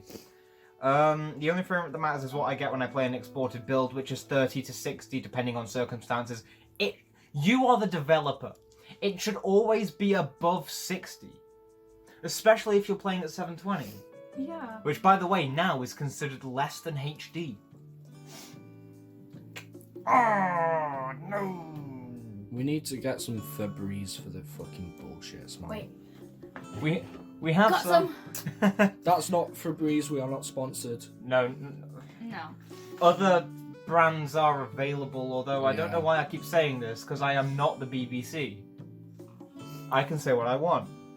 It does. Technically. The person who accused me of lying is spreading misinformation. It's depressing that people are actually taking him seriously. Now, my issue isn't with you lying about your frame rate. My issue's with the frame rate. The fact that a Ryzen 2700X with a ray tracing card that handles Cyberpunk 2077 and Watch Dogs Legion at above 60 at least 90% of the time, even when there's intense bugs, should not be struggling with an anime pervy game made by some guy in his mum's house. I'm pretty sure playing GTA 5 I got a high of 90 constant. No, we got like 120 because it was based on processor. That was constant. Yeah. Apart from Google Chrome. Google Chrome constantly, just out of nowhere goes, yeah, I want 60% of your CPU out now because Mum says it's my turn to take it. The laptop Google actually Chrome's says just a Chrome dick. wants 80%, so... Seriously? Yeah. Wait, it's running 80% of your processor. Yeah. Okay, here's another one. YandereDev refuses to accept programming assistance. In short, that's not true at all. Technically no, but whenever you were given it, or a tinyBuild, you mismanaged it and refused to use it to the point where the programmer's hands were tied and you got it taken away from you, and then you were £30,000 in debt to tinyBuild because you're a fucking bitch, and then a control freak. Oh yeah, that too. And you then wind your way out of said debt because you're a bitch. I think he needs some man milk. He does need some man milk. Now, I don't know if there's any men within a 30-mile radius of this little house in the country that we live in, but... Just to add... Wait, is one of our housemates still male, or did they detransition? They detransitioned. Oh. Just to add back onto the Google Chrome topic, video similar to this coming at Google Chrome soon. Prepare to get cancelled, Google Chrome, even though you are an artificial intelligence app. You mean a search engine? A browser, really? I'm on about the actual app. Oh. Anyway, over the course of Yandere Simulator's development, I've accepted assistance numerous times. It's very common for me to mention it on my blog when another programmer has assisted me in a significant way. In some cases, volunteer programmers aren't mentioned because they specifically request anonymity. Okay, so just because they want to be anonymous doesn't mean that you shouldn't mention that they exist. Like, you should go, oh, I was helped with this. Oh, by who? They don't want to be known. Cool! You know, you shouldn't hide it. Rice scum with the ghostwriter, what? Wait, what? Oh, it's a different thing. You just dropped the sellotape on the floor. You absolute tranny waffle. I've always... with Rascom with Discord? I've always welcomed and will always welcome suggestions from fellow programmers. I have a suggestion for you. Switch statements! I'm absolutely delighted and bursting with gratitude when a fellow programmer is able to help me solve a problem that I've been struggling with. Use switch cases. Currently, I'm not willing to share Yandere Simulator's project files / source code with anyone, and I'm not seeking a programmer to work on the game alongside me. However, yeah, exactly. However, I'm always delighted to hear suggestions or words of wisdom from other programmers. Okay, sincerely, in a room with 2 programmers, use switch statements, please. What's up, Alice? It's gone through. It's gone through. We're getting a takeaway. Last take. Fuck you. I am always... Yeah, okay. So, shall we go on to him attacking another dev? Yeah. Alright. YandereDev attacked of Way to the Woods. In short, yes you did. Many people have difficulty pronouncing the word Yandere. The most common mispronunciation is Yandere. Yes, YandereDev. Leading many people to refer to Yandere Sim as Yandere Sim. Wait. Yandere Sim is such a better concept. I know. You can be a deer that kills people in order to fuck another deer. Wait, is this Goat Simulator? That would be so much better. Goat Simulator? Because then you wouldn't have to worry that half the people you're killing are children. No, because if your job is to kill people... Plus, then you could just, like, jump out in front of cars when it's, like, middle of the night. Yeah. Also, the other funny thing is, to have murder in a game, it does not require children. Yandere Simulator. GTA 5, you kill a lot of people. Have you ever seen a child get killed in GTA 5 in the vanilla game? You can't honestly, you can't even kill kids in Hatred, which was one of the most controversial games of all time. You can't kill kids in Cyberpunk, and they are fucking everywhere, the little fuckers. No offense to your growing baby. Anyway. That growing baby. What? What? What did you say? I said nothing. Oh. During E3 2019, a trailer was shown for a beautiful game called Way to the Woods about a deer and a fawn. Seeing a game about a playable deer made me think of the words Deer Simulator, which reminded me of the countless times I've heard Yandere Sim called Yandere Sim. I decided to tweet a screenshot of Way to the Woods with the caption Deer Simulator in the Yandere Sim font, knowing that long-time Yandere Sim fans would get the joke. A lot of people responded positively. There are also people who mistakenly believed that my tweet was an attempt to throw shade at the developer of the game. Cunt off. That's not a phrase I've used before. This was completely baffling to me since there was absolutely nothing ill-natured about my tweet. It was a pun, an especially silly pun on par with a dad joke. I know firsthand how difficult and time-consuming it is to make a video game. Yeah, but you're inept. I would never hop on Twitter purely to fire attacks at other developers. Wouldn't you, though?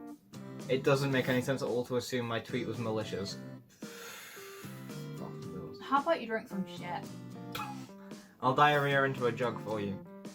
This is actually pretty ridiculous, and one of the best examples of how the anti-YandereDev crowd will freak out at absolutely anything I do or say, no matter how harmless it is. Consume the cum for me, please. Get me a chalice. What? Get me a chalice. What the fuck is a chalice? Consume the cum chalice. For him. What's a chalice? You don't know what a chalice is? Pretty much, you see that like tiny little trophy. It's similar to that. A chalice is just a big trophy that you drink out of. Oh, like a fucking prophet. Is it a prophet? Prophet? Muhammad. Sure, why not? Hotel. Trivago. Not sponsored. I got you with a Hotel Trivago. Joe. That's an oldie but goldie. Alright. Debunk number here. 26. Thank you. YandereDev bans people and blocks them when they post an image he's insecure about. In short, people get banned and blocked, but not for the reason you think. It's never for the reason we think, is it, though? You keep saying that, but it never seems to actually be true, does it? Like, come on. It's important to mention it's exceptionally rare for me to ban people personally, but you set the rules that allow for the bannings up, therefore it's still your responsibility. I'm too busy working on the game to spend my time doing that. If people get banned from my subreddit or the Discord, the ban came from a moderator or a bot that you set up. Don't worry, Second, people don't get banned for what they're posting, they get banned for why they're posting it, but you can't assume that because you don't read people's minds. Otherwise, you'd have known all those children telling you to stop messaging them. Also, NPC Roki has entered the chat. Oh, nice. He spawned in finally. What? Is she a rival? Gimme, senpai! If someone's being a dick towards you, the mature and intelligent thing to do is block them and move on with your day. This is common sense on the internet. I mean, I just ignore it, but okay. I don't really block them, because then they're like, yeah, I've won, bitch, I got blocked by YandereDev. If someone shows up to a Discord server and immediately announces that the purpose of their visit is to be a dick, which no one in their right mind would do, they're obviously going to get banned right away. This shouldn't be shocking. If you walk into a bank and immediately announce that your intention is to rob it, you'll be tackled to the ground by security pretty fast. Bit of a false equivalence, because one is, ha, YandereDev. The other is, give me all your fucking money, you cunt. You know, like... I'm poor, so I can't. Me too. Am I the only one who's got money? £16 isn't money. 400 quid a week. I have Shut up. £4. I have 7 pence. Haha, I'm richer. Again, it's important to keep in mind that nobody gets banned. Oh wait, never mind. Yeah, oh wait, I'll provide you with a metaphor. We don't need fucking metaphors. Imagine that someone thinks you hate kittens, they want to harass you, so they spam you with pictures of kittens. I'd love that. The pictures don't bother you, but you still understand this person's objective is to offend you. Even though they're failing, they're still clearly communicating their intention to harass you. Just appreciate the kittens! Meow meow, little They're mini liquid. Cats are liquid. If they fits, they sits. Blah blah blah. They're revealing themselves to be the type of person who enjoys abusing other people, even if they aren't actually succeeding. Blocking them is still the only sensible choice because there's no reason to interact with a person like that. I'm sorry, but who actually enjoys abusing someone?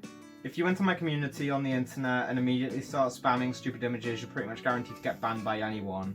It's been this way on the internet for decades. My subreddit / Discord are not special. Yeah, but also, if I went into many a True Nerd's Discord and started posting loads of pictures of kittens, I think I'd actually make friends with them more than, you know, get kicked out, because the guy loves kittens. Most that would happen is you'd get muted. Or you'd get a warning or a mute for 24 hours. Alex, you're not the smartest banana in the bunch, are you? I need alcohol. Sorry for slipping off frame. Drink, but I can't. I am the full-on comrade. To be fair, you decided to get pregnant. Takes two to tango. That's true, but don't look at me like I'm the other half of that equation. It was Alice's fault. Yeah, like it's not my kid.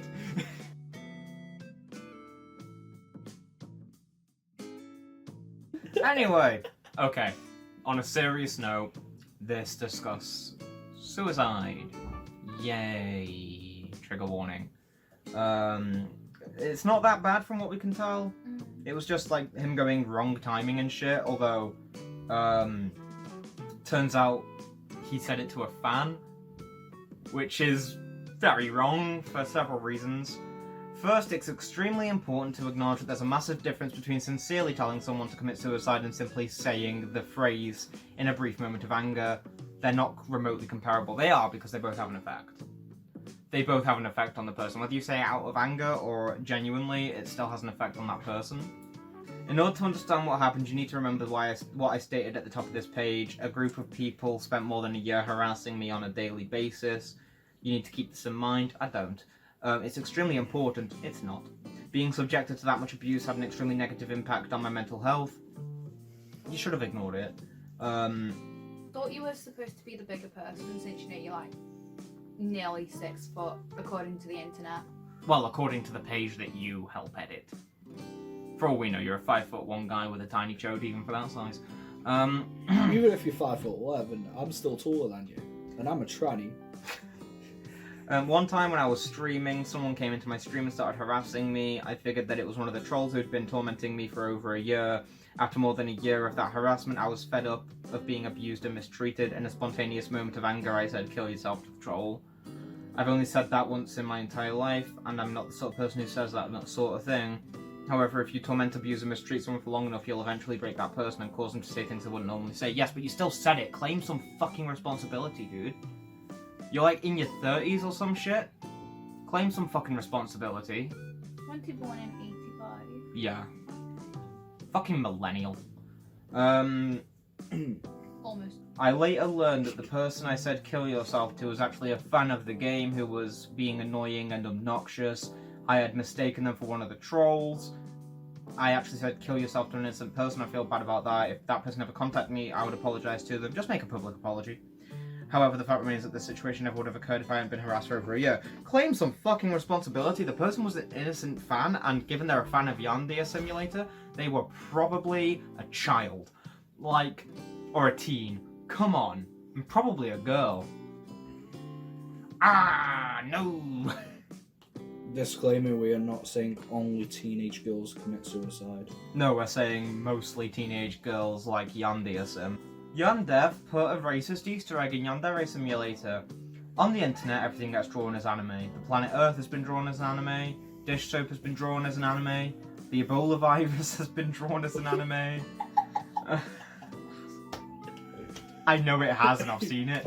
That could be a good anime, actually. No matter what, the ultimate fate of anything is to be drawn as an anime girl. Yeah, that's pretty true, you can't deny. Predictably, the COVID-19 virus, the beer virus, has also been drawn as an anime girl, just like everything else. She is named Corona-chan because the virus was first identified in China. Corona-chan is depicted wearing a traditional Chinese dress called a kapao. There is a massive difference between a racist caricature designed to ridicule and degrade Chinese people and a cute anime girl designed to personify a virus. Yes, but the similarity is neither should exist. Is that Corona-chan? That's Corona-chan. I hate every second of it. I have been scarred. Equating these two things with one another is completely stupid, so are you. Additionally, Corona-chan is often depicted as cute or sexy. Why? So it should be obvious that she is not in any way meant to ridicule or degrade an ethnic group. Saying that Corona-chan is insulting to Chinese people because she's wearing a Chinese dress is just as stupid as saying Corona-chan is insulting to beer because she's depicted holding a bottle of Corona beer. Now, here's a small problem with that statement. Like, technically it's true, but the problem is, one is a brand, the other's an entire race of people. I put the Corona-chan Easter egg into Yandere Sim because I love her design, not because I think it's funny to ridicule the Chinese people. If anything, it's an indication that I think Chinese dresses look amazing. What? Where's the through line in that logic? None. What's next? Will I be accused of being racist if I play chess and use the white pieces? Yes. The YandereDev put a racist Easter egg in Yandere Simulator controversy proves the anti-YandereDev crowd chooses extremely trivial and petty things to ridicule you for. Or you just can't tell what's a joke and what's serious, which is more likely. I mean, I'm autistic, and I can't think of a single instance where people were saying this and it's not a joke. I mean, there's also stuff that they are criticising you for, which is an actual legitimate reason to criticise someone. But then you chuck in things like this in your debunk page to make it seem ridiculous. Pedophilia. Allegedly. Allegedly. That one got you. YandereDev used the He used the cow money. We're gonna do that again, sorry. Okay. Keep that in. YandereDev used the Patreon money to purchase a blank exclamation mark. You did. Yeah, you did. Sex dolls, switches, games. Yeah. Definitely not a better computer. Given that you still upload in 720p and you play the game in 720p, and even while playing the game in 720p, you only get 30 frames per second. In 2014, I was a freelance programmer doing short contract jobs for money. I started developing Yandere Sim as a hobby.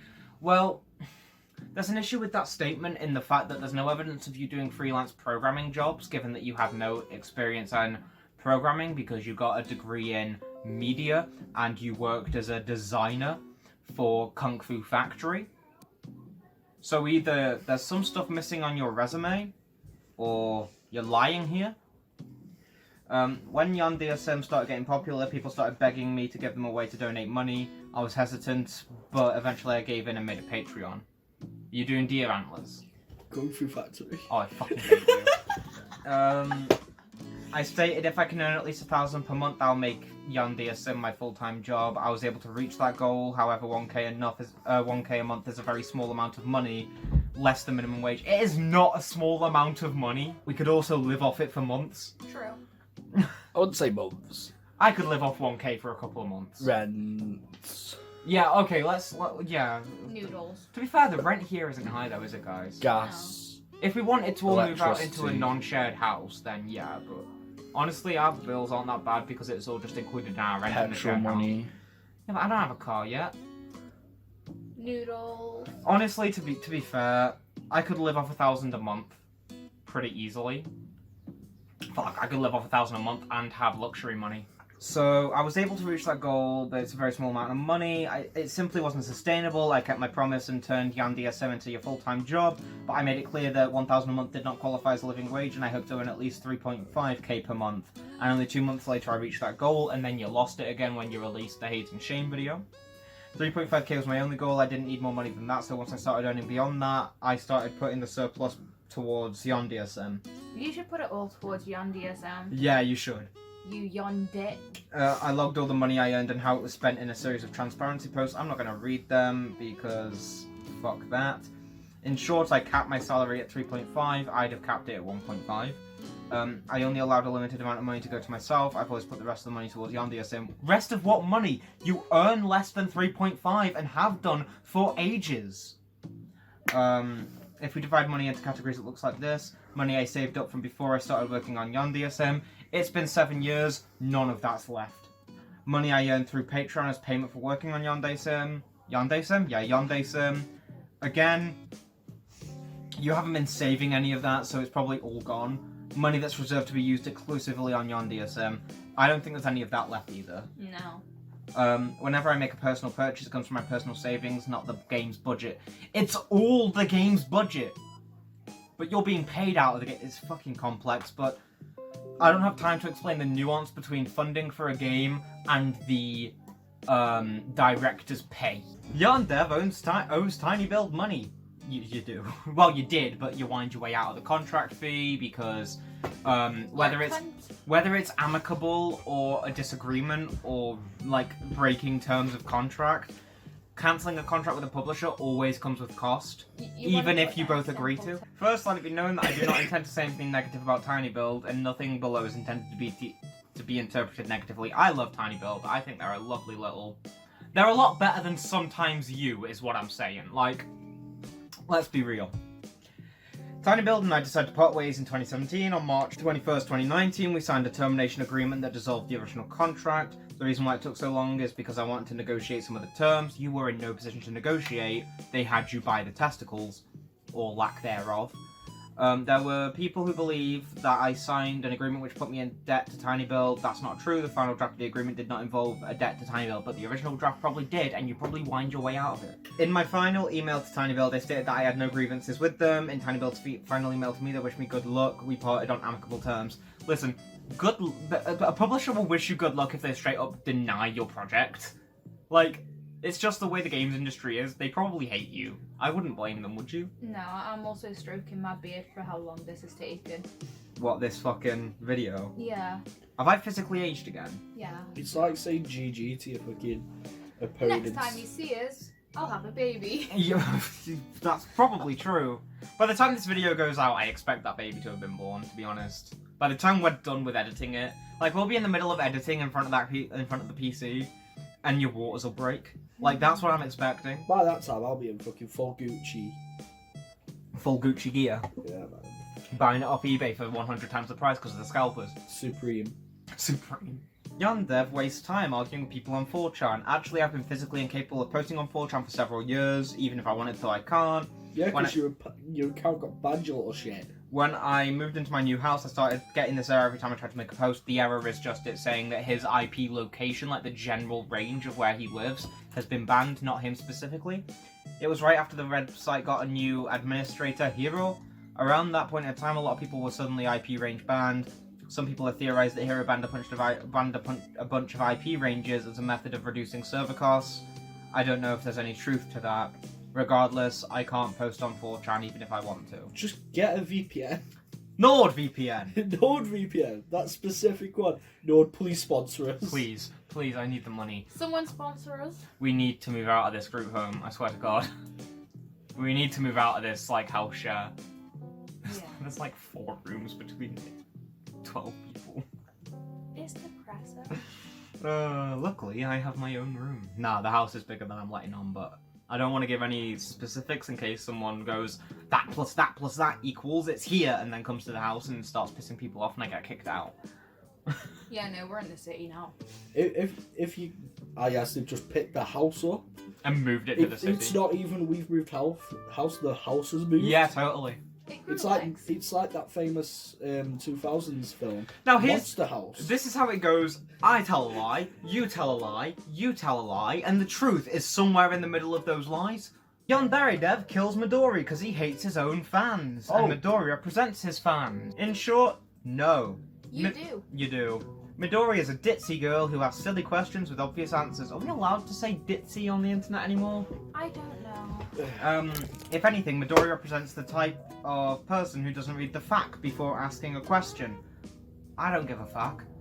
I don't give a fuck. Frustrating everyone around her. Midori does not represent the audience. At some point in time, it became a running gag for me to kill Midori in videos. This is a slapstick comedy gag and it has nothing to do with how I feel towards my audience. Running gags are gay. Yeah, that's true. No, if you want a real gag, you need to really tighten it around the back so that it stays in the mouth. YandereDev submits false copyright strikes to take down critics' videos. You do. I've seen that actually. You've done it to people who just use footage of your face. That's why when people have you talking, they use fake footage so that you don't take them down. In short, I've never done that and I never would. If someone re-uploads your content to their channel without making any type of edit whatsoever, they've violated your copyright and you have legal right to submit a DMCA to have the content removed. A YouTuber re-uploaded some of my content, your Twitch streams with no commentary, additions or transformations that would make the re-uploads fall under fair use. How the fuck do you know that person wasn't a fan who was trying to archive your streams? I found a couple of archive channels for you. Like, these people are doing you a service in case, because your streams disappear after a certain amount of time. Yeah. Like, they could deadass just be archiving your streams, but no, you DMCA them, you dick. Anytime someone ever re-uploads my content without making any kind of edit, I submit a copyright complaint to YouTube, because that's what the copyright complaint system's actually supposed to be used for. If someone was re-uploading your content without making any changes, you'd submit a takedown too, wouldn't you? No, I'd speak to them and ask them why, and if it's an archive, I'd be like, yeah, you do that. You do you, hun. Yeah, if you're archiving my shit, that means if my channel ever goes bye-bye, people can still enjoy my content. Someone recreated Yandere Sim in less than 2 weeks. It's that simple. Over the course of Yandere Sim's development, countless people have said I could do better than you and started developing similar projects. All of those projects lasted a few months, sometimes weeks, only days before collapsing. Love letter. It's extremely easy to use the Unity engine to quickly produce a simple game prototype that superficially resembles the game, because superficial details are all the game has. To quickly replicate the surface level aspects, which is all the game has, such as schoolgirl walking around the school and student turns into ragdoll after being stabbed, which is all the game has.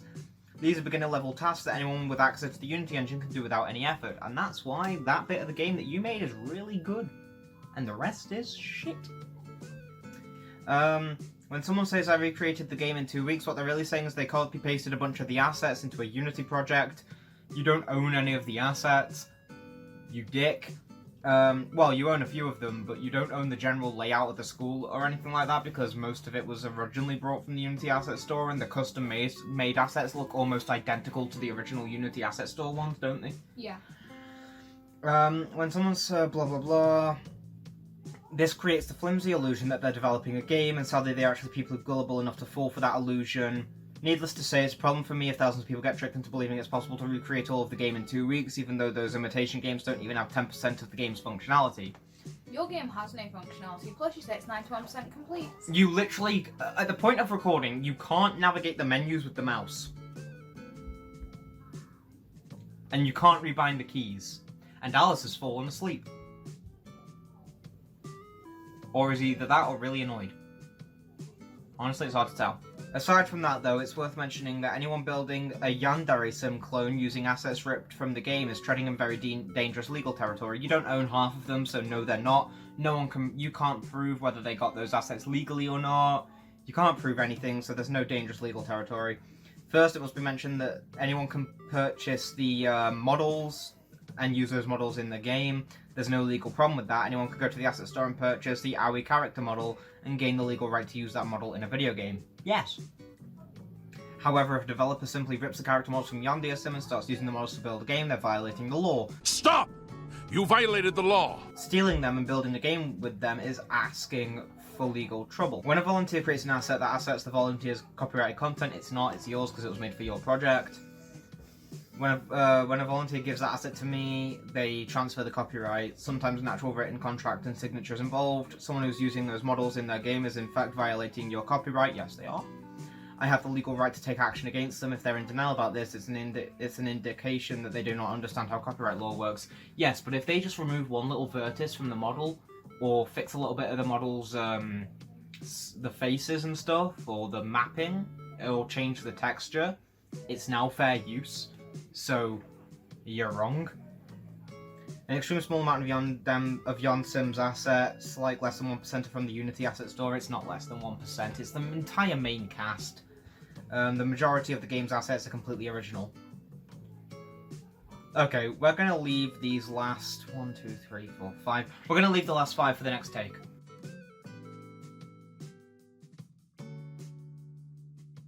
YandereDev threatened to commit suicide to pressure a game developer into cancelling his game project. I'll put a trigger warning there, I forgot which one we were doing.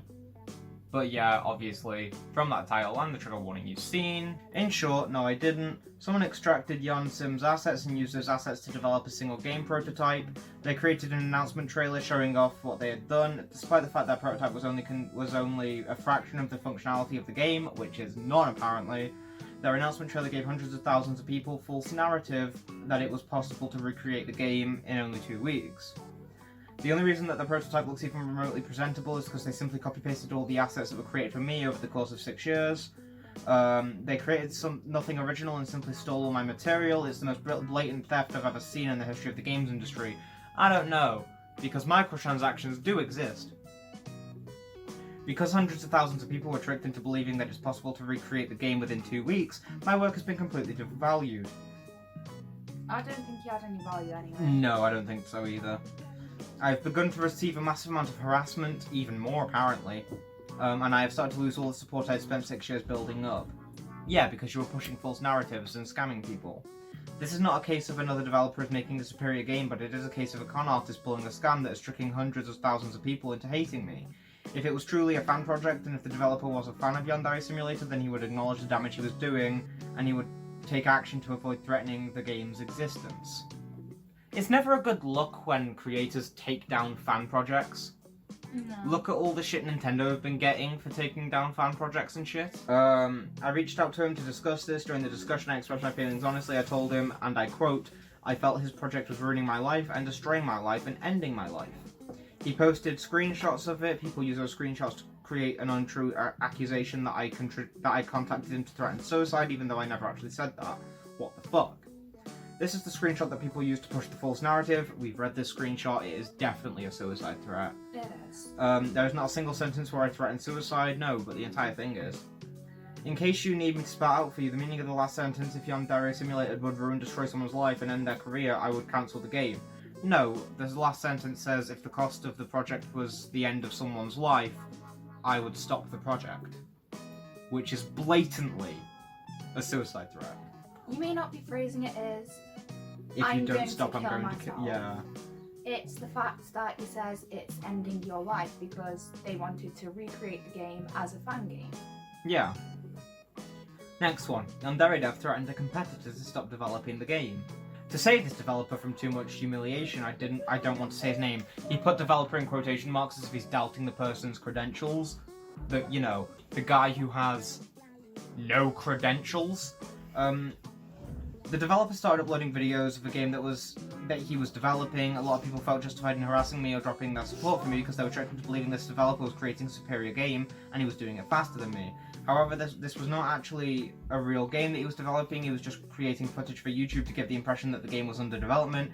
He was a con man, a scam artist. I learned this from his former partners who abandoned the project when they realised he had simply been using them to make his scam look like a legitimate video game. But work still went into it. No one puts that much work into a scam, dude. There's easier ways to scam people, like just stealing your videos. Because this fake game project was having a lot of negative consequences for my project, I confronted him and told him that he should stop being dishonest and confess the truth. I explained that if he kept tricking people into believing his lies, I would eventually have to make a video defending my project by explaining the truth that his game wasn't actually a real game at all, but was an illusion created for YouTube videos. This was not a threat, but a simple state of affairs. Later in 2020, another developer, who is a con man for completely different reasons, showed screenshots of my conversation with the 2019 developer and spread the false narrative that you threatened the competitor into ceasing development, even though what I was really doing was telling the con man to stop scamming people. We have no one's word to go off on this, but Alex's, which makes me heavily doubt the entire situation. Same, to be Like, come on. You pretty much threatened to end your life to the 2019 developer. Yeah, legit. YandereDev doesn't think games can improve from criticism. This is a perfect example of how people have spread out of context screenshots and misinformation. On the Yandere Simulator Discord, I was involved in a conversation with several people. Somebody made a false statement and I responded, I don't agree with that. In the time it took me to type that message, someone typed criticism is how a game improved and sent their messages before mine. As a result, my message showed up directly under their message. The criticism is how a game improves, and I don't agree with that. They do not take the same amount of time to type. In fact, the bottom one takes longer, like the criticism is how a game improves probably takes longer. Someone took a screenshot, cropped out the message I was responding to, and began spreading the false narrative that I don't think the game improves from criticism. This is exactly the sort of thing that people are doing to me all the time. Don't allow yourself to be manipulated by the people who do these things. I'm not going to allow myself to be manipulated by you either though, Alex. The next one is YandereDev can't take criticism. You genuinely can't. You really can't. Someone asks a question about how to improve something, you delete it. Yeah, the frame rate. Whenever you ask a question on how to improve frame rate, the thread is locked, the post is banned, and it's gone forever. You know? When I proposed a beat-em-up feature, people criticised the idea, I listened to their feedback, and retracted my proposal. No, responding to the feedback would have been looking at it, looking at what they say is wrong with the beat-em-up, and improving the beat-em-up. When I proposed a new inventory system, people criticised it, I listened to their feedback, understood their concerns, and offered multiple solutions. Solutions that you wanted yourself. Yeah, you didn't actually give them free choice. In fact, there was a very, clear thing of which one you actually wanted, and then you then went on to defend the one that you wanted when it got lower votes. You dick. When I described my plans for Kazana, people criticised my plans, listened to their feedback, and I announced plans to make Kazana a better character. When I suggested the idea of allowing the player to choose the game's presentation, people criticised the idea, I listened to it, and I retracted the suggestion. Yeah, because it was a stupid suggestion from the start. What self-respecting game developer actually thinks that's a good suggestion? No. When I attached a wooden deck to the hill behind the cherry tree, people criticised it, I listened, and replaced it with a natural cliff. If I couldn't take criticism, then I would have fought people about the beat-em-up idea, the inventory system. You did fight them about the inventory system. The backstory, Kazana, lovesick mode, the wooden deck. But I didn't reject that feedback. I listened and I used it to improve the game. I've been doing this for years. The history of Yandere Simulator is the history of me hearing criticism, accepting it, and using it to make the game better. The notion I can't take criticism just doesn't make sense. Occasionally people say things about me that are untrue. People have called me a paedophile. Well... allegedly. People have called me a scam artist. Well, allegedly. People have said I'm rude to my fans. Well, you are. But I'm not actually rude to my fans. Yeah, you are. People have called me a bad programmer. You really are. You fucking are, mate. People have claimed I play video games all day long. You do. We've seen your Steam hours. They're horrific. Going back to the deck on the hill and changing it to a cliff, what fucking school would be on a cliff? Yeah. That's a good one. If someone says something that's not true, it can't be considered criticism. If I refuse to accept things that aren't true, that doesn't mean I can't take criticism. But if you're the arbiter of what's true, it's never accurate. I'm always willing to accept criticism as long as it's valid, but you're deciding what's valid. Therefore, it's not criticism, it's just what you want. Yeah. I'm fine with criticism, but I'm not fine with ignorance or misinformation. I'll always delete ignorant, misinforming posts. This is not censorship, it's merely preventing the spread of misleading statements, or you could just respond to them and share the true story. Instead of making a debunk novella that we've only got one item left on after this that I'm really happy about. Which will need a trigger warning. Yes, it will need a trigger warning. Imagine that someone says they want to criticise the hat you're wearing, but you're not wearing a hat, you correct them, they start screaming you can't take criticism, that'd be stupid, right? Yeah, but it's not the same thing. You would not be dealing with a critic, but a delusional weirdo who's getting mad at an imaginary problem that doesn't actually exist. Usually the people who say I can't take criticism are the people who believe false things about me and get butthurt when I tell them they're wrong. Now here's the problem with that. You're the one deciding if it's true. If I'm wearing a hat but say I don't, but I'm the arbiter of what's true and false and therefore I'm not wearing a hat, then they're delusional. But, you know, fuck it.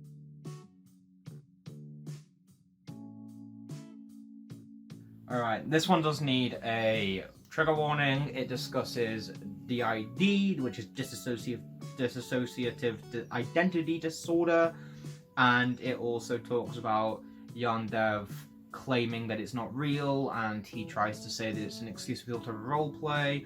So, mental health, invalidation, trigger warning, and trigger warning for talking about DID. What were you saying? Role-playing is completely different to DID. Legit.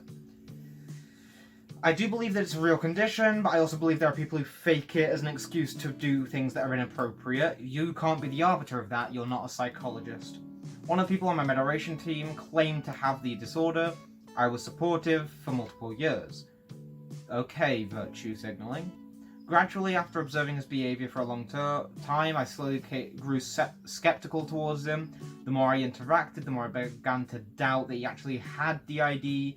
Eventually, I drew the conclusion that he was faking and was using the excuse to roleplay as one of several characters, anytime he wanted. Faking mental illness is reprehensible, so I made the decision to remove him. Let me just chime in here, because DID can have many different ways of showing it. Yeah, ways of showing it, and then it's like multiple different people in your head, isn't it? Yeah, it can be, yeah.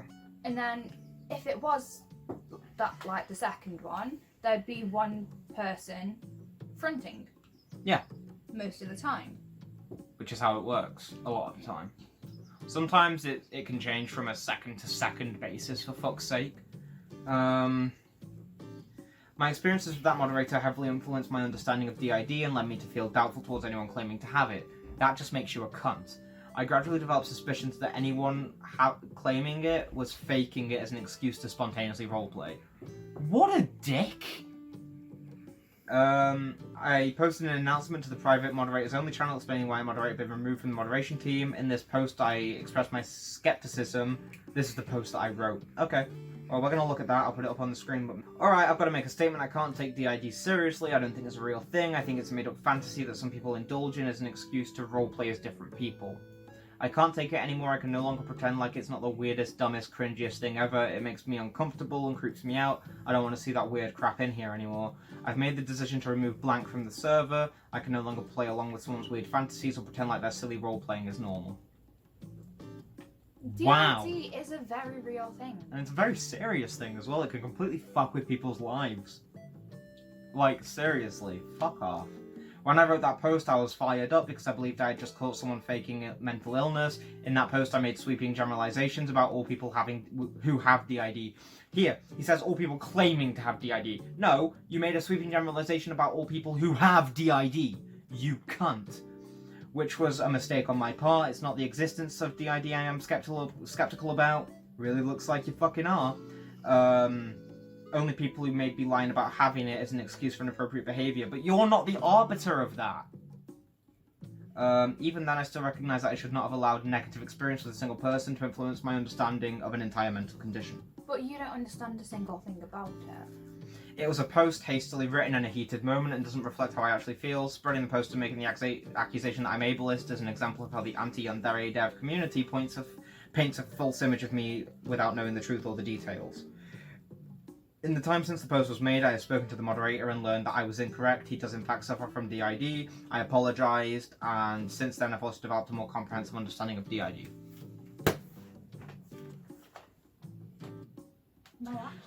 So you accused a person with a mental disorder of faking that mental disorder. Very smart. Anyway, we're going to leave this video here. Thank you guys so much for watching. We're still talking about that fucking useless piece of shit. Yeah.